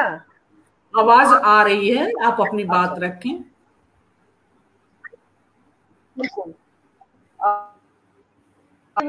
कि भाई प्रोग्राम सही ढंग से पूरा नहीं सुन पाई, लेकिन जितना मैंने पर मैं ये कहना चाहती हूँ कि सबसे पहले तो मैं जो देख रही थी वो रजनीश दीक्षित जी की लोक कथाओं, और वो बीच बीच में थोड़ी सी, लेकिन उस पर जो नाटिका हो रही थी वो नाटिका भी मैंने थोड़ी देखी, और लेकिन वो पूरा कनेक्ट नहीं हो पाई। लेकिन जो भी हो रहा था उसका अभिनय बहुत अच्छा जा रहा था, और मुझे अफसोस है इस नेटवर्किंग के माध्यम से बात अगर वो मैं आनंद भी आता और मनोरंजन भी होता ज्यादा सही से। ये इंटरप्टेड जो काम हो रहा है ना, उसमें थोड़ा आनंद कम हो जा रहा है, बातें भी बहुत पूरी तरह से पकड़ में नहीं आ रही है। लेकिन एक बात तो इतनी समझ में आ रही है कि हमारा साहित्य जगत, उसमें भी लघुकथा अपने वातावरण से, जो हमेशा से होता आया है कि अपने वातावरण से, अपनी स्थितियों से बहुत अधिक प्रभावित होता है, और किस तरह से वो छोटी छोटी बातों को पकड़कर बातें उनके, वो ऐसी चीजें जिसको कहते हैं कि सुनार की आंखें हैं, पारखियों की नजरें हैं, कि पारखियों की आती हैं और अपनी परख वो कर लेते हैं वो नजरें।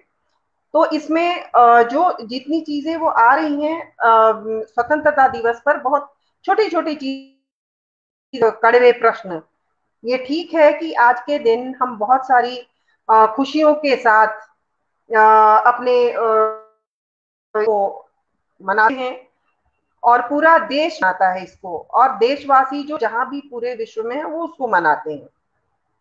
लेकिन इसके साथ जुड़े हुए, जिसको सिर्फ प्रश्न नहीं, जिसको ज्वलंत प्रश्न कहा जा सकता है, और जितना मैंने सुना उसमें मुझे ये लगा कि उन ज्वलंत प्रश्नों से कहीं भी नहीं है, बल्कि वो जितना संवेदनशील है उन चीजों के प्रति, वो बहुत ही, जिसको कहते हैं कि आज के लिए प्रेरणादायी भी है, और जो साहित्य की एक भूमिका होती है समाज को सचेत करने का, समाज को प्रेरित करने का, वो भूमिका बखूबी उनकी रचना। 2 लघु कथाएं थी, बीच बीच में बाधा थी, लेकिन उसमें जो सैनिक, उसके त्याग के संघर्ष, उसका मान, वो सचमुच दिल लेने वाली बातें होती हैं, और जब तक कोई उससे दिल से जुड़ता नहीं है, उन बातों को समझना कठिन होता है। लेकिन रचनाकार ने उसमें बहुत सही ढंग से उसकी जो भावनाएं होती हैं एक सैनिक की, जो से संघर्ष करते हुए, जो युद्ध में रहते हुए, जिसकी जो अपने प्राण,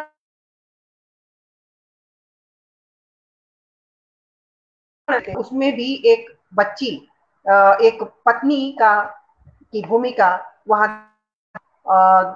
दूसरी मैंने चंद्रेश कुमार छतलानी जी की, और ये बात सही है, विभा जी ने कहा कि मैं आपको देखना चाहती थी, तो मैं भी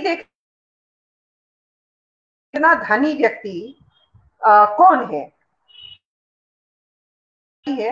लेकिन आपका नाम बहुत सुना है और आपकी कलम भी बहुत अच्छी रचनाओं को पैदा करती है, जिसमें आपने मैं गुलाम हूं और भगत सिंह के दिल की आवाज,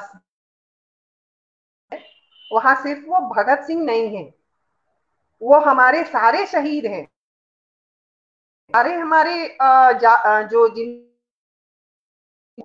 उन नींव के माध्यम से याद दिलाया है, ठंडी नहीं हुई है। वो दिल सिर्फ भगत सिंह का दिल नहीं है, वो सारे स्वतंत्रता सेनानियों का समस्त, आज भी हम सोचते हैं कि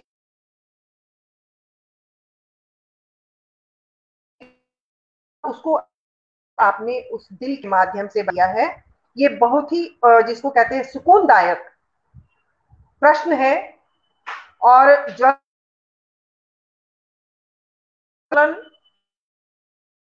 प्रश्न हमेशा उभरते हैं और सभी जनता के दिल में ये चीजें उठती हैं कि क्यों ऐसा गई, उसके इतना खिलवाड़ क्यों हो रहा है।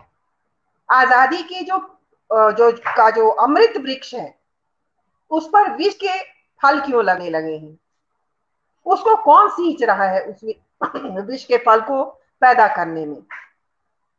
ये बहुत बड़ा प्रश्न जो हवा में है, आपने उसको शब्दों की छोटी काया में बड़ा दिल बड़ी आत्मा, आपने भगत सिंह को जिंदा किया है और भगत सिंह को पहचाना है। उसके लिए आपको साधु आपकी चलती रहे। दूसरी लघु कथा आपकी थी अलार्म बी। अलार्म बी भी वो थोड़ा सा कट गया था, लेकिन जो जितना मैंने के माध्यम से अल्लाह राम दो शब्दों के माध्यम से उसको मिलाकर अलार्म बी किया गया। और अलार्म बी किस तरह से अलार्म है वो लोगों को जगाने का, तो वो लोगों को जगाने का काम और प्लस और वो साथ ही अल्लाह और राम को मिलाकर बना हुआ, जब वो बाद में बात खुलती है तो अल्लाह अलार्म बी का जो राज खुलता है वह फिर उसी वैसे ही महिलाओं, वैसे ही लोगों का प्रतिनिधित्व वह अलार्म बी करती है, जो आज भी कहीं ना कहीं अपनी समस्त मजबूरियों, शारीरिक, मानसिक, आलसी तरह की अपनी क्षेत्रीय विवशताओं के बावजूद वो अलग थे, हिम्मत उनकी नहीं टूटती। वो इतना सारी रुकावटों के बावजूद वो अपने अलार्म का काम करती रहती है। बहुत सुंदर धार्मिक एक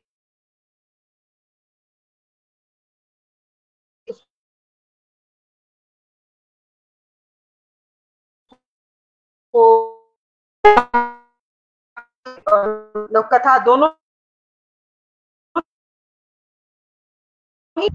आपकी इस अलार्म बी और धार्मिक इसके आधार पर एक छोटी सी हमारे यहाँ बच्चों ने प्रस्तुति दी। उसमें एक उन्होंने बड़ी अच्छी बात कही, वो मैंने पहले भी पढ़ी थी। मुसलमानों का हो गया और केसरिया हिंदुओं का हो गया, ये कब से? अगर ऐसा हो तो सारी चिड़िया भी परेशान हो जाए, पत्ते परेशान हो जाए, क्योंकि हरा रंग तो सारा एक है। फिर तरबूज का क्या होगा? हरी सब्जियां सिर्फ मुसलमानों की होगी और लाल सब्जियां सारी हिंदुओं की होंगी, क्या ये संभव है? तो हरा और लाल ये रंग बांटने के पीछे बच्चों ने ये प्रश्न उठाया। फिर कहा कि तरबूज का क्या होगा?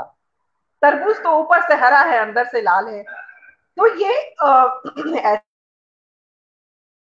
बच्चों के मन में भी आ रही हैं और ये बहुत अच्छी चीज है कि जहां उनके भीतर धार्मिक एकता की बात आएगी तो निश्चित रूप से हम कहीं ना कहीं, हम आशाजीवी लोग हैं, करते हैं और उसके माध्यम से ये सकारात्मक संदेश जाता है। आपकी अलार्म भी मुझको बच्चों के उस प्रश्न का कि हाँ तरबूज का क्या होगा, वो किसके हिस्से जाएगा? क्या अंदर का कोई और खाएगा, बाहर का कोई और खाएगा? बच्चों का ये प्रश्न ठीक है, उन्होंने उनके बहुत जिसको कहते हैं कि बाल सुलभ अर्थ है, उस अर्थ को समझने की जरूरत है। और जरूरत तो है, सभी समझते हैं, लेकिन और ये भी सभी समझ रहे हैं कि उस विभाजन रेखा, तो इस विभाजन रेखा को मिटाने की आवश्यकता है। और आपने जो साहित्य का धर्म होता है, इसके माध्यम से बहुत अच्छा आपने संदेश दिया है। सतविंदर कुमार राणा जी, आपकी तो अंदाज आपका है, उसके लिए वो मुझे लगता है कि हरवाणी अंदाज में सुनूं तो बहुत मजा आता है वो सुनने में। आपकी लोक कथाएं भी मैं अक्सर पढ़ती हूँ, आपको मैंने कुछ बात सुना भी है, आपकी बहुत सी लोक कथाओं को मैंने पढ़ा भी है। अब पहला लोक कथा का शीर्षक मैं नहीं सुन पाई, लेकिन उसकी लोक कथाएं बाद में शिक्षा के प्रति जो एक संदेश होता है, लेकिन बेटी में और बहू में क्या फर्क हो जाता है। शिक्षा अगर शिक्षित आती है तो क्या होता है, बेटी शिक्षित हो जाती है तो क्या होता है, वहां भी प्रश्न है। ये सामाजिक असमानताएं जो है युगों से, बल्कि कहना कि बेटी और बहू के बीच फर्क यह जरूर रहा है, लेकिन कहीं ना कहीं नहीं है। लेकिन उसके साथ साथ वो रेखाएं कहीं ना कहीं गहरी भी हो रही हैं। मतलब ये थोड़ी विरोधाभासी बातें हैं, लेकिन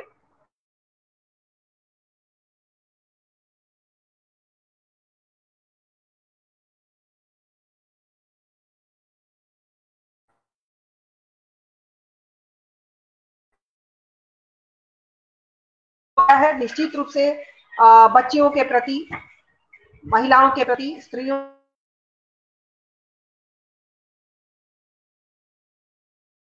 परिवार में उस भाव को आपने बेटी के माध्यम से जो व्यंजित किया है वो काबिले तारीफ है, और आपका अंदाज, मैं उसकी फैन हूं। दूसरी लोक कथा है राजमार्ग का किस्सा। ये राजमार्ग का किस्सा, राजमार्ग है, सड़क नहीं है, ये राजमार्ग है। राजमार्ग पर बहुत सी चीज ये पूरे देश का प्रतिनिधित्व करती है, ये राजमार्ग करता है, ये राजमार्ग। और उस पर जो घटना, इस लोक कथा को मैंने पहले भी मुझे लगता है 1-2 बार और कहीं मैंने पढ़ा है। तो ये पूरे देश का प्रतिनिधि, बहुत सी घटनाएं वो देखता है, लेकिन वो कुछ कर नहीं पाता। उसके कर नहीं पाने के पीछे जो विवशता है, वो सिर्फ एक दर्शक बनकर रह गया है। प्रश्न नहीं उठता कि हमारा जो राजमार्ग, यानी राज के मार्ग पर चलने वाला जो राजनीति के शीर्ष एक का मार्ग लेती हूं मैं, उसके प्रतीक के रूप में इसको अगर देखती हूं, तो क्या यह भी वैसी चीज है? क्या वहां ये चीज, यह तथ्य नहीं सामने आता है, ये प्रश्न कि राजनीति में राजमार्ग बहुत सी दुर्घटनाओं को होते हुए देखता है और उसको वो कुछ कर नहीं पाता, बस उसे वो चुपचाप एक मूक दर्शक बन के खड़ा रहता है। तो मूक दर्शक नहीं, यहाँ राजमार्ग के माध्यम से राजनेताओं को और जो शीर्ष पर बैठे लोग हैं उनको मुखर होने की आवश्यकता है। राजमार्ग एक निर्जीव पदार्थ हो सकता है, लेकिन राज के मार्ग से होते हुए जो हमारे व्यक्ति हैं जो पहुंचते हैं, उनके मौन होने की आवश्यकता नहीं है। उनके जिसको कहते हैं कि बिल्कुल मतलब किसी भी चीज से निष्प्रिय रह जाना, निष्प्रिय शब्द भी यहाँ नहीं है इनके लिए, किसी भी चीज से निर्लिप्त रह जाना कि दुख है, सुख है, दुर्घटना है, किसी भी चीज से, वो उसके लिए उनको अपने भीतर एक जागृति तो है ही। क्या हम देखते हैं कि मंच से जितनी बातें बोली जाती हैं वो क्या सत्ता उनके हाथ में है, ताकत उन हाथ में है, और शक्ति भी उनके हाथ में है, जनशक्ति, धन शक्ति, वो बहुत कुछ कर सकते हैं। हमारे पास तो एक कलम है, हम कलम के माध्यम से भाव जगाने की बात करते हैं, उनके पास बहुत सी चीजें हैं। ऐसे प्रश्न, ऐसी चोटें की जाती हैं साहित्य के माध्यम से, जो चोट अगर ये थोड़ा सा राजनीतिज्ञों के बीच में थोड़ी सी भी उनको चोट कर सके ऐसी लघु कथाएं, तो लघु कथाएं बड़ी सफल कहलाएंगी। आपने बहुत ही प्रतीकात्मक, ये लघु कथा बहुत पसंद आती है। मैंने इसके लिए मैं आपको बहुत धन्यवाद क्या कहूंगी। आप बहुत ही जिसको कलम के धनी आप हैं, मैंने बहुत बार पढ़ा सुना है आपको, और मैं कभी मौका मिला तो आपसे हरियाणवी में आपकी पूरी लघु कथा सुनूंगी। बहुत अच्छा लगता है आपके इससे। 2-3 लोगों को तो मैंने ध्यान से सुना। रजनीश दीक्षित जी के अंदाज वो प्रारंभ में ही मैं देख रही थी, लेकिन नाटिका वो सब कुछ मिला करके रजनीश जी माफ करेंगे, पूरी चीज मैं नहीं सुन पाई थी, और थोड़ा ये नेट वाला प्रॉब्लम होता है। बस उसको मैं इतना ही कहूंगी कि आप लोगों की जो वो वेशभूषा के साथ नाटिका का आयोजन था, वो थोड़ा बहुत वो मुझे लगता है कि जमींदार और नेता और कुछ उस तरह से उनके बीच के मालिकों के बीच की कैसे उनका शोषण हो रहा है। और आजादी में एक किसी की लघु कथा थी, शायद संभवतः आपकी ही थी, कि उसमें आजादी 15 अगस्त के दिन छुट्टी है, आश है, और उस दिन उसको दिहाड़ी नहीं मिलती। तो आप सोचिए कि 15 अगस्त को अगर उनको दिहाड़ी नहीं मिलेगी तो उनके लिए स्वतंत्रता के मायने क्या है। फिर उस दिन तो जब उनके घर में सब लोग आजादी मनाते हैं, मिठाइयाँ खाते हैं, राष्ट्रीय मिठाई जलेबियां बंटती हैं, तो वहां उस एक दिहाड़ी मजदूर के लिए जब सब कुछ बंद हो जाएगा तो उसके लिए आजादी के मायने क्या है, वह क्या सोचेगा आजादी क्या है। तो ये बहुत बड़ा प्रश्न, वो बहुत मुझे छू गई। सच्चाई भी यही है, और साहित्यकार जब सच को छूता है ना, तो और वो संवेदना के साथ जुड़ कर आता है, तो कहीं ना कहीं वो बहुत चोट करना, पिन मारना। लेकिन बस वही एक प्रश्न मेरा हमेशा रहता है कि आप की कलम अगर किसी को छू गई, जहां आप उसको हिट करना चाहते हैं, जहां आप उसको चोट करना चाहते हैं, वो हमें आपको हिट कर रही है, हमको आपको वो संवेदनशील कर रही है। वैसी घटनाएं बस ईश्वर से दुआ ये है कि हम लोगों की कलम में इतनी ताकत दे कि जिसके हाथ से इन चीजों को संवरना है, उस हाथ को ताकत दे और उस दिल पर ये चीजें जाकर लगें, तो शायद आजादी के मायने कुछ बदल जाएंगे और एक दिन की दिहाड़ी कोई काटने की हिम्मत नहीं करेगा। यह संवेदनशीलता लोगों के बीच आनी चाहिए। जो चाहिए बहुत कुछ है, बस आदर्श और यथार्थ की बातें हम करते हैं, तो चाहिए आदर्श और यथार्थ में बस इतना ही फर्क है, जो है और जो होना चाहिए। तो आदर्श और यथार्थ बस इतना ही है कि जो है और जो चाहिए। जो है यही कि दिहाड़ी कट जाती है, लेकिन चाहिए दिहाड़ी नहीं कटनी चाहिए। तो हम सब आज के दिन इस अमृत महोत्सव जो 75 वर्ष है, 75 वर्ष कम नहीं होते, जिसका जन्म हुआ होगा आजादी के पहले, वो अब उस समय उसको होश शायद नहीं होगा, लेकिन आज वो अपनी इस दुर्दशा को देख करके निश्चित रूप से, मैं घर में देखती हूँ अपने बुजुर्ग पिता को, या बहुत जगहों पर देखती हूँ जो बुजुर्ग लोग हैं जिन्होंने आजादी के पूर्व गुलामी के समय को कुछ भी देखा है, वो आज बहुत टीसे मारते हैं, बहुत तकलीफ में होते हैं, जमाना कहाँ चला गया है। तो काश कि इन सब चीजों को हमारे साहित्यकार की कलम में जरूर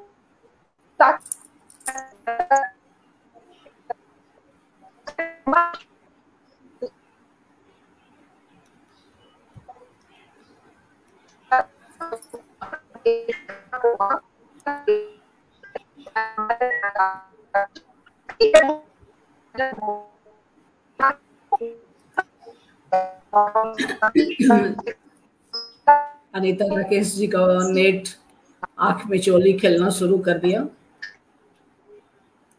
उनका पाठ हम लोग सुनते, तब तक उनका नेट जब तक ठीक होता है तब तक हम लोग के बीच उपस्थित हो चुके हैं लघु कथा के प्रति समर्पित हम लोगों के लिए गुरु ही आदरणीय युगराज प्रभाकर जी पटियाला से। प्रणाम सर। अभिनंदन, स्वागत, आग्रह स्वीकार करने के लिए आप लोगों का मैं हार्दिक आभार प्रकट करती हूँ। जब तक अनीता जी पुनः जुड़ती हैं तब तक हम लोग युगराज प्रभाकर जी से सुनते हैं। स्वागत है मंच पे भाई। मैं दरअसल भूल ही गया था। चलिए कोई बात नहीं, कम से कम 12 को मत भूलिएगा कि पटना जाना है। नहीं, वो तो मैं अगर भूला तो 20-25 हजार का नुकसान हो जाएगा टिकटों का। हाँ। तो चलिए आप उपस्थित हो चुकी हैं अनीता जी, अपनी बात पूरी कर लें अनीता जी, उनका नींद आंख मिचौली खेल रहा है। मैंने अपनी बात पूरी कर दी है, और इस क्षमा के साथ कि नेट के प्रॉब्लम के बारे में पूरी बात नहीं सुन पाई शुरू से, तो नहीं क्षमा की बात नहीं है, क्योंकि नेट हमारे हाथ में नहीं है, पटना में थोड़ा सा व्यवधान है नेट के इसमें। आप लघु कथा पढ़ लें अपनी। एक लघु कथा पढ़ देती हूँ, लघु कथा वक्त है पढ़ने, एक पढ़ देती हूँ। हाँ, आप एक दो जो पढ़ना चाहें बस आप हैं, और भाई युवराज जी हैं, बाकी लोग तो क्या तो हो चुका है। मैं एक ही पढ़ देती हूँ। जी, शहीदों की माँ, शहीदों की माँ। चिर प्रतीक्षित इच्छा पूरी हुई, आज अणिमा फिल्मों और चित्रों में देखे जाने वाले रोमांचकारी वाघा बॉर्डर की यात्रा पर थी। बॉर्डर तक पहुंचने के पूर्व लगभग 1.5 किलोमीटर की दूरी जाने कैसे और कब पूरी हो गई कुछ पता ही न चला। बॉर्डर पर की व्यवस्था और चहलकदमी को चहक चहक कर देख रही थी। कड़क वर्दी में लंबी सुगठित काया वाले चहलकदमी करते घोड़ों पर सवार जवान, लोगों को हिदायतें देते जवान, भारत माता के जयकारे करते जवान, देख देख प्रफुल्लित हो रही थी अणिमा। कैसे पूरे माहौल को माइक लिए एक जवान ने ही जोश और उमंग से भर दिया था। भारत माता की जय, भारत जिंदाबाद, वंदे मातरम के नारों से वातावरण गूंज उठा था। वह भी पूरी शक्ति एवं उत्साह से नारे लगा रही थी, बीच बीच में उठ भी जा रही थी, हाथ उठा उठाकर नारे लगा रही थी जोश में। उसके भीतर मानो एक सैनिक जग गया था।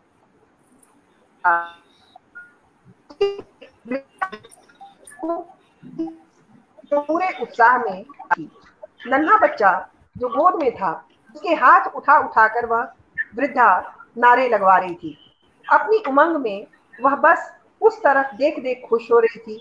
कार्यक्रम समाप्त हुआ।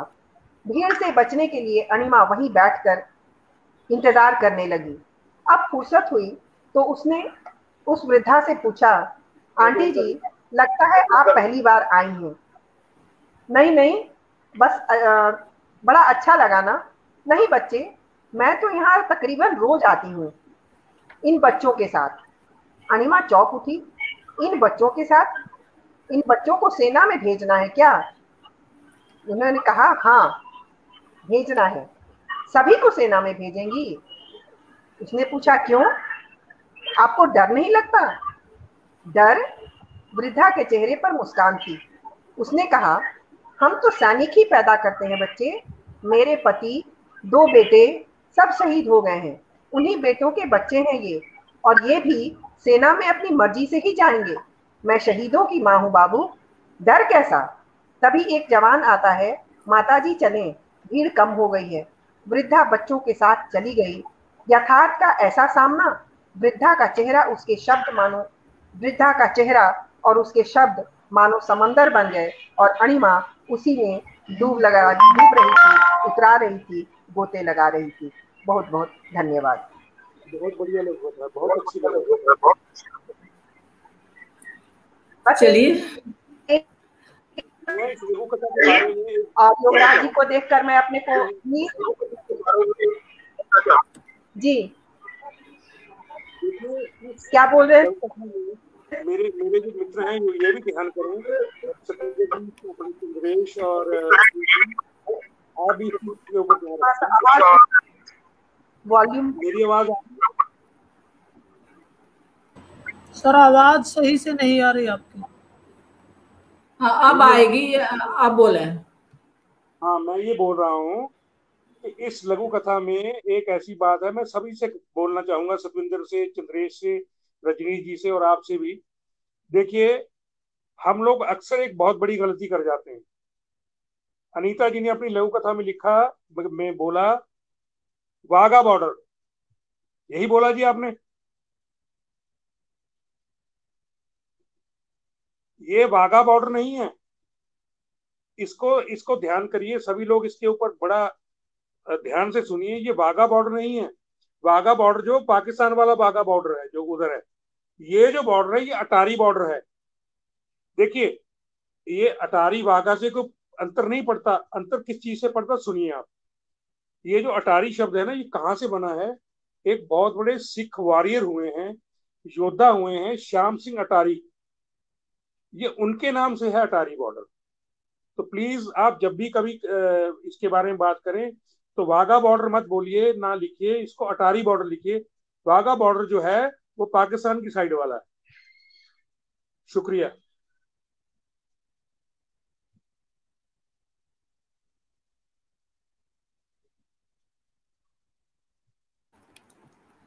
चलिए, अगर आप शुरू से आए होते तो इन महारथी जो हमारे साथ जुड़े हुए हैं, सतविंद कुमार राणा जी, चंद्रेश कुमार छतलानी जी, रजनीश दीक्षित जी, इन लोगों की लघु कथाओं पे भी हम आपका कमेंट सुन लेते हैं ना, टिप्पणी आपकी।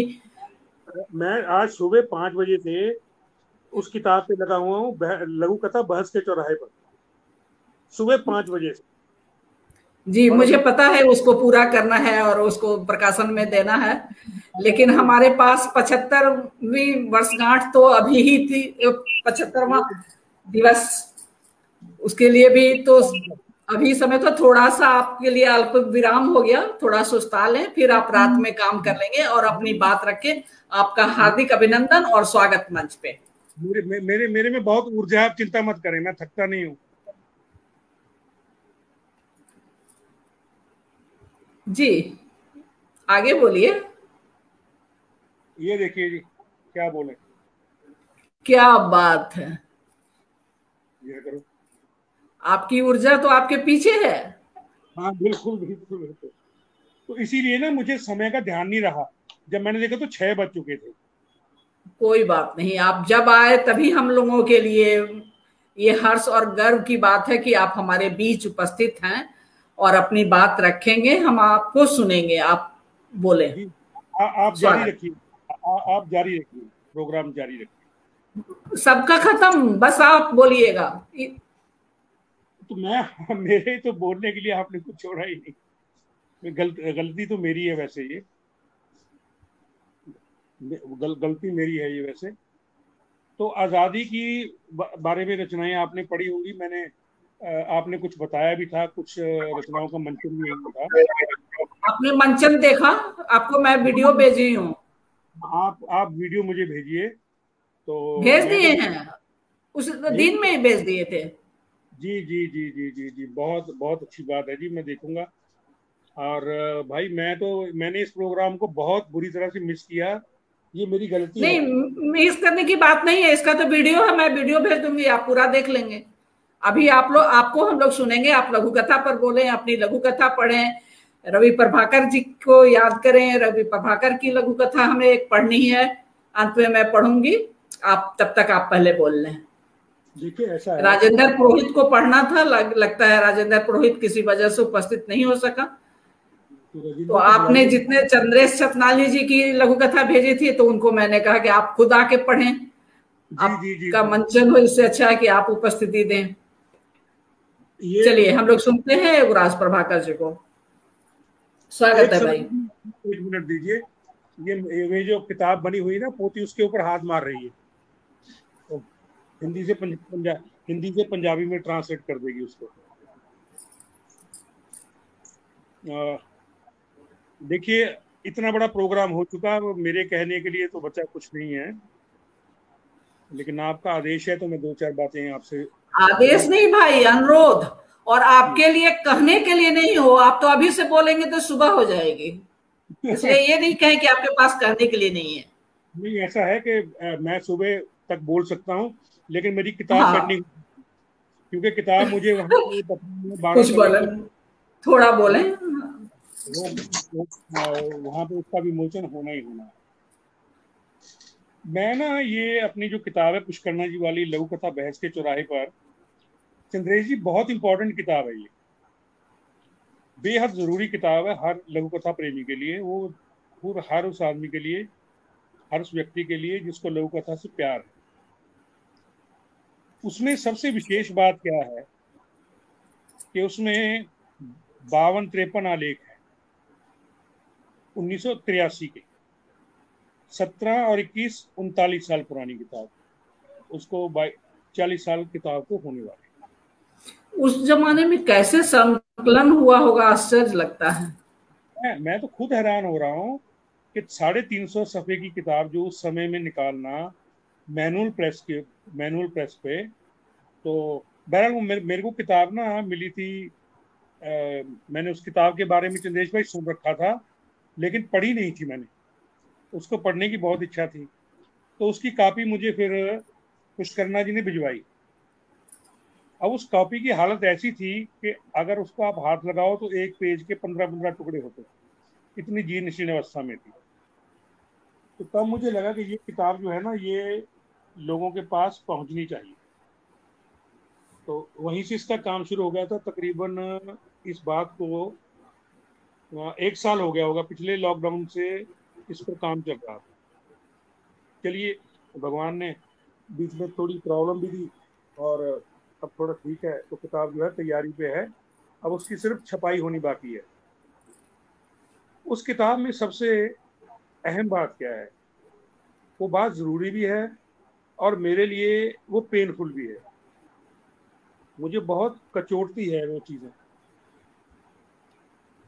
जो समस्याएं 1982-83 में थी, आज भी वही समस्या है। 52 आलेख हैं, उसमें से तकरीबन 40 आलेख जो हैं वो शुरू इस तरह से किए गए हैं कि आजकल लघु कथाओं की भीड़ बहुत बाढ़ आ गई है, लिखने वाले बहुत पैदा हो गए हैं, क्वालिटी नहीं है, केवल क्वांटिटी है, बड़ा कैजुअल लेखन हो रहा है। तो जो उस समय थी 80, 82, 81, 82, 83 में, आज भी वही समस्या है। तो मैं सोचता ये हूँ कि भाई ऐसी क्या समस्या है, ये समस्या क्यों है। अब सिखाने वालों ने तो बहुत अच्छी तरह से सिखाया। ये मैंने पिछली बार भी बात बोली थी कि हमारे यहाँ हिंदुस्तान में जो टीचिंग है ना, वो बहुत हाई क्वालिटी की है। आप क्षमा करिएगा मेरी भाषा को, मैं जरा बहुत शुद्ध हिंदी नहीं बोल पाता हूँ, कि हमारे यहाँ टीचिंग का जो स्टैंडर्ड है वो बहुत हाई स्टैंडर्ड की टीचिंग है हमारे। चंद्रेश भाई, हमारे यहाँ जो लर्निंग है ना, वो लर्निंग बड़ी पुअर क्वालिटी। हमें सिखाया बहुत अच्छी तरह जाता है, लेकिन हम सीखते नहीं है भाई। पुष्करना जी 50 साल इस चीज पे पीटते रहे, यार ये चीजें जो है वो लघु कथा लेखन में नहीं होनी चाहिए, ये होनी चाहिए, इसको निकालो, इसको डालो। इसका मतलब भाई हम ही गधे हैं ना, इतनी देर बाद इतने अभी तक भी समझे नहीं है। तो बात वही होगी ना कि हमारी जो टीचिंग है, टीचिंग बड़ी हाई क्वालिटी की है, हमारी लर्निंग बहुत पुअर है। उसके अलग अलग रीजन हो सकते हैं। पुष्करना जी ने भी बहुत जगह लिखा है कि जल्दबाजी बहुत है हम लोगों को। ठीक है, आप तो चंद्रेश जी, आप तो मेरे से बहुत पुराने जुड़े हुए हैं, ये रजनी जी मेरे से बहुत साल, 4-5 साल से जुड़े हुए हैं। तो मैं तो यही बोलता हूँ ना कि भाई पकने दो, ऐसे ही बोलता हूँ ना कि चीज को पकने दो। मैंने पिछले 3 महीने में रवि जी के जाने के बाद 4 लघु कथाएं पूरी की हैं। मैं आपको विद प्रूफ दिखा सकता हूं कि उनके कथानक 11, 12, 13, 14 के थे। सन 2011, 2012, 13, 14। उनमें से एक कथानक ऐसा था जो सन 88 का भी है। मैं उसकी पंजाबी की फाइल, आप कोई चाहे तो मैं उसकी पंजाबी की फाइल उसको दे सकता हूँ, पुरानी मतलब। तो वो किताब जो है ना, ये लघु कथा बहस के चौराहे पर, ये बहुत उपयोगी साबित होगी मुझे लगता है। तो मेरी तो भाई इसने एक बार सोच बदल दी। जब मैं लोगों को पढ़ता हूँ ना, तो मैं आश्चर्य करता हूँ कि ये उन लोगों ने उस समय में क्या क्या लिखा है। लेकिन अफसोस की बात यही है कि वही समस्याएं आज थी, तब थी, वही समस्याएं आज हैं। और सबसे दुखद बात, वही गुटबंदी तब भी थी, वही गुटबंदी आज भी।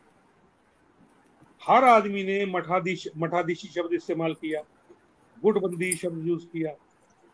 कोई ऐसा नहीं है जिसने ये शब्द यूज ना किया।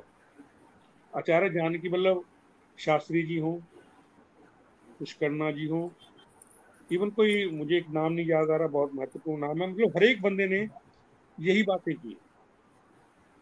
कमलेश्वर ने भी यही बात की है, राजेंद्र यादव ने भी यही बात की है। तो भाई पता नहीं, तो हमारे कुछ लघु कथा के डीएनए में थोड़ा नुक्स है कि हम लोग उन चीजों से ऊपर आते नहीं हैं। तो ये चीजें असल में पढ़ने वाली तो हैं ही हैं, लेकिन भुनने वाली ज्यादा है। आप सब लोग, जो लोग मुझे जानते हैं, उन सबको पता कि मैंने इन चीजों से हर आदमी को रोका है, हर आदमी को दूर किया है। चंद्रेश जी सबसे बड़े उदाहरण है। मैंने चंद्रेश जी को ये बोला था, चंद्रेश जी अगर कहीं पे पहुंचना है तो पहली बात तो आपको जल्दबाजी छोड़नी होगी, दूसरा सोशल मीडिया के ऊपर चने के झाड़ पे चढ़ने की आदत छोड़नी होगी। उनको वैसी आदत पड़ी ही नहीं है। और आप देखिए कि आज जो 10-15 लोग, 8-10 लोग हैं ना, जो अगले 25-30 साल तक इसका झंडा उठा के रखेंगे और बुलंद रखेंगे, उनमें चंद्रेश कुमार छितलानी जो है वो पहली लाइन में, पहली पंक्ति में। और मुझे ये कहते हुए कोई शर्म नहीं है, कोई हिचक नहीं है, कोई झिझक नहीं है कि चंद्रेश के ऊपर मैंने बहुत साल काम किया है। इन्होंने कभी मुझे अपनी रचना नहीं दिखाई, किसी रचना का संशोधन नहीं करवाया, किसी रचना पे मेरी सलाह नहीं मांगी, ये भी सच है। लेकिन मैं इनके ऊपर काम हुआ। इनको इनडायरेक्ट, ये मेरे से डायरेक्टली बात नहीं करते थे, थोड़ा मेरे से थोड़ा गैप रखते, तो जो बात मेरी होती थी भाई, इनको रवि के थ्रू जो थी वो कन्वे हो जाती थी। तो अब ऐसा है ना जी कि लोग बाग बोलते हैं यार, अगर घर में ये चीज हो या बच्चे हों या पोते हों तो ठंडी सांस लेके मर जाएगा बंदा, मरते हुए संतोष रहेगा। तो भाई चंद्रेश जी, वो संतोष आपने मुझे दे दिया। आप तुम्हें 4-5 लोग हैं जिनकी वजह से मुझे वो संतोष मिला। और भाई मैं तो सफलता ही मानूंगा इसको अपनी, इसमें कोई बुराई तो नहीं सफलता मानने में। तो भाई लगे रहिए, ईमानदारी से काम करते रहिए, गुटबंदी से दूर रहिए। रजनीश जी भी आपके पीछे पीछे आ रहे हैं, लेकिन रजनीश जी का क्या है, ये थोड़ा इनका ये थोड़ा घोड़े पे सवार रहते हैं, ये थोड़े एंग्री यंग मैन है। इनको जरा घोड़े से उतरना होगा।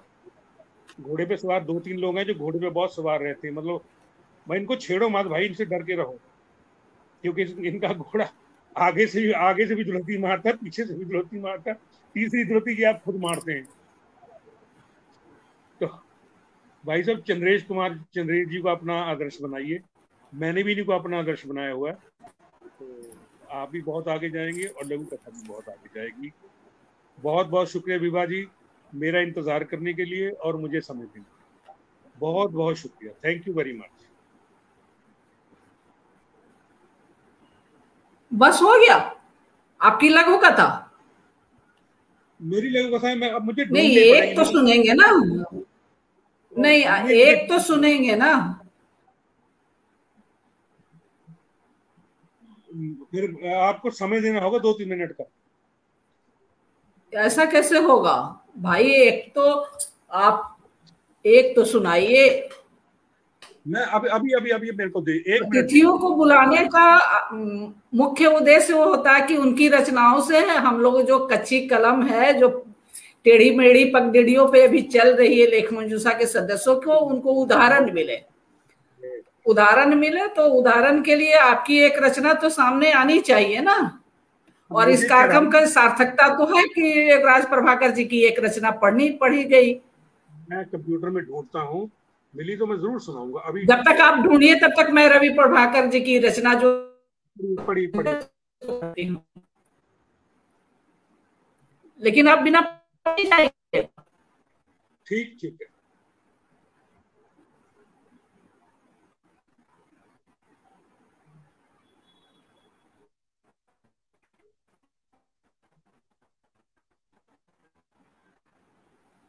जब कार्यक्रम का ये रूपरेखा बनाया जा रहा था तो मुझे लगा कि केवल पाठ नहीं होने चाहिए, कुछ उस पे अभिनय, कुछ बात कुछ होनी चाहिए।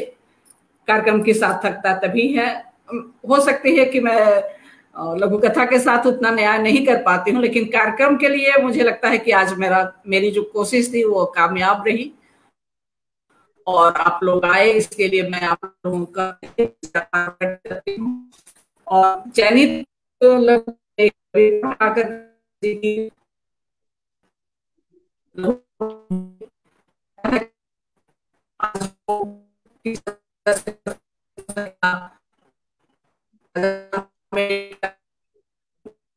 अब आपकी आवाज कट रही है।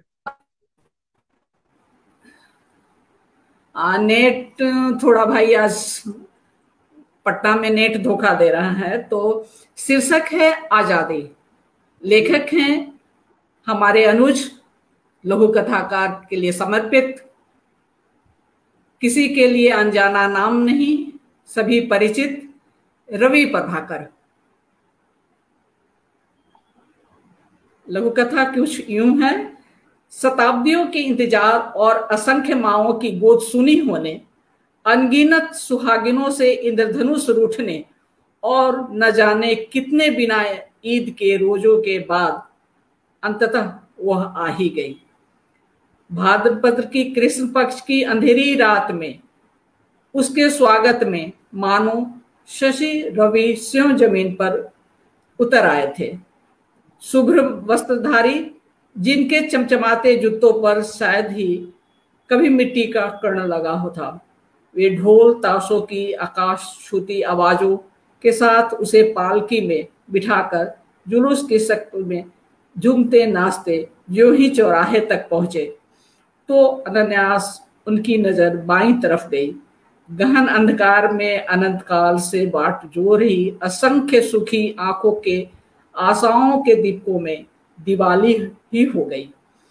उसने स्निग्ध दृष्टि से उन लोगों की ओर देखा और पालकी से उतरकर कीचड़ सने धनवात मार्ग की तरफ जैसे ही कदम बढ़ाया तो ढोल ताशों की आवाज एकदम बंद हो गई।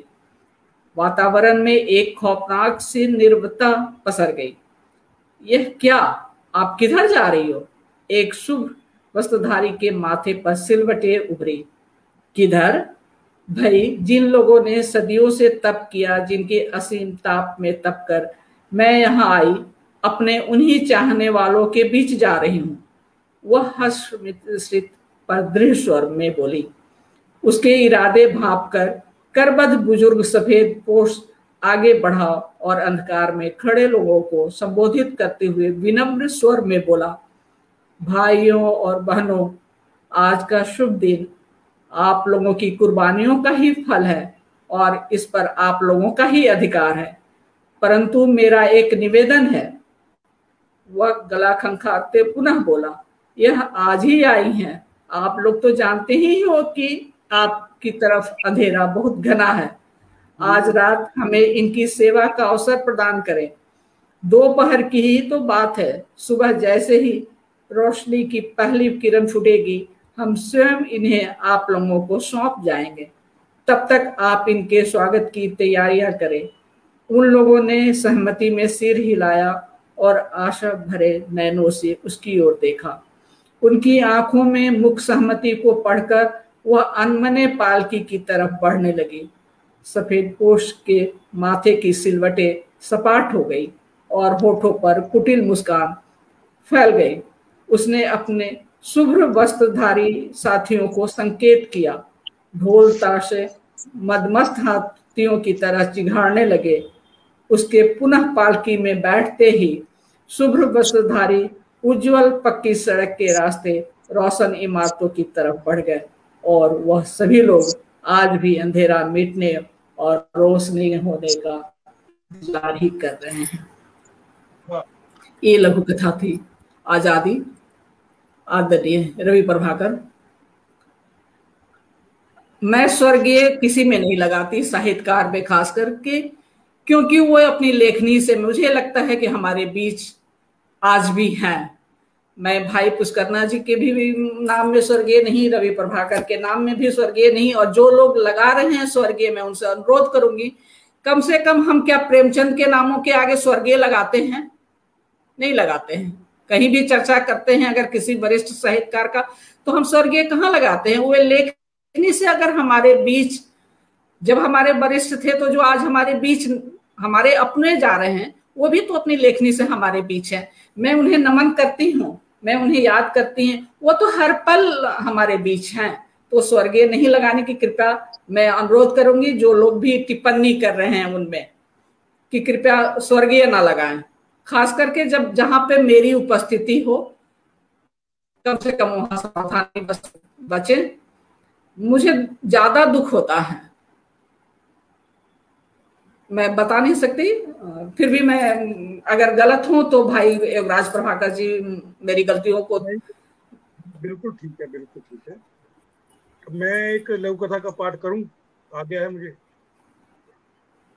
जी स्वागत है। ये मेरी बिल्कुल नई और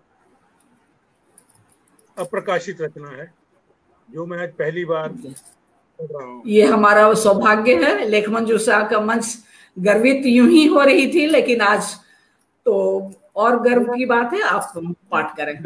इसका विषय भी अलग से है और इसकी शैली भी अलग से है, प्लीज आप देखिएगा।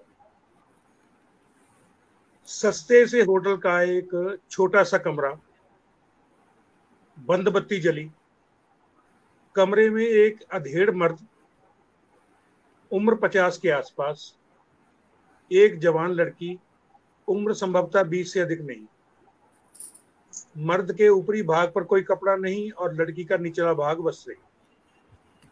मर्द के चेहरे पर पाश्विक संतुष्टि के भाव और लड़की के चेहरे पर निर्लिप्तता और निश्चिंतता की गहरी परत। लड़की को खींचकर अपनी गोद में बिठाते हुए मर्द ने कुछ नोट उसके टॉप में खोस दिए। थैंक यू कहते हुए उठी और फर्श पर गिरी जीन्स उठाकर उसमें धंसने लगी। मर्द ने इत्मीनान से सिगरेट सुलगाई और पूछा, एक बात पूछूं स्वीटी? बोलो जानू, आज तुम इतना लेट हो गई हो, घर जाकर क्या कहोगी? जीन्स का जिपर चढ़ाते हुए लड़की ने बहुत ही बेपरवाही से जवाब दिया, कहना क्या है यार, कह दूंगी कि ट्यूशन से लेट हो गई। यह सुनते ही मर्द के चेहरे पर एक कमीनी सी मुस्कान फैल गई, पर अगले ही क्षण ट्यूशन शब्द उसके मस्तिष्क पर हथौड़ा सा बनकर बरसा। उसकी मुस्कुराहट काफूर हो गई, माथे पर पसीने की बूंदें चमकने लगी। वह तेजी से कमरे से बाहर आया, जलती हुई सिगरेट फर्श पर फेंक कर उसे जूते से मसला। बहुत ही बेचैनी से अपनी घड़ी की ओर देखते हुए पत्नी को फोन लगाया और चिंतित से स्वर में बोला, गुड्डी ट्यूशन से लौट आई क्या?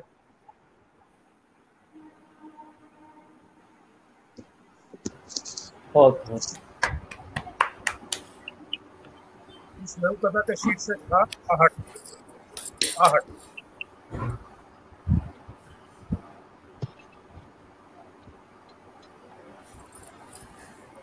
और सुनाएंगे एक? बहुत हो गया, बहुत हो गया।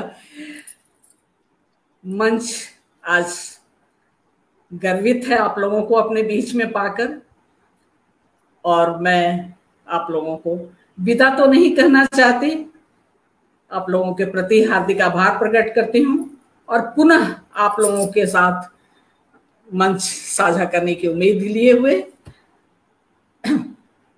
साधुवाद। नमस्कार सभी को।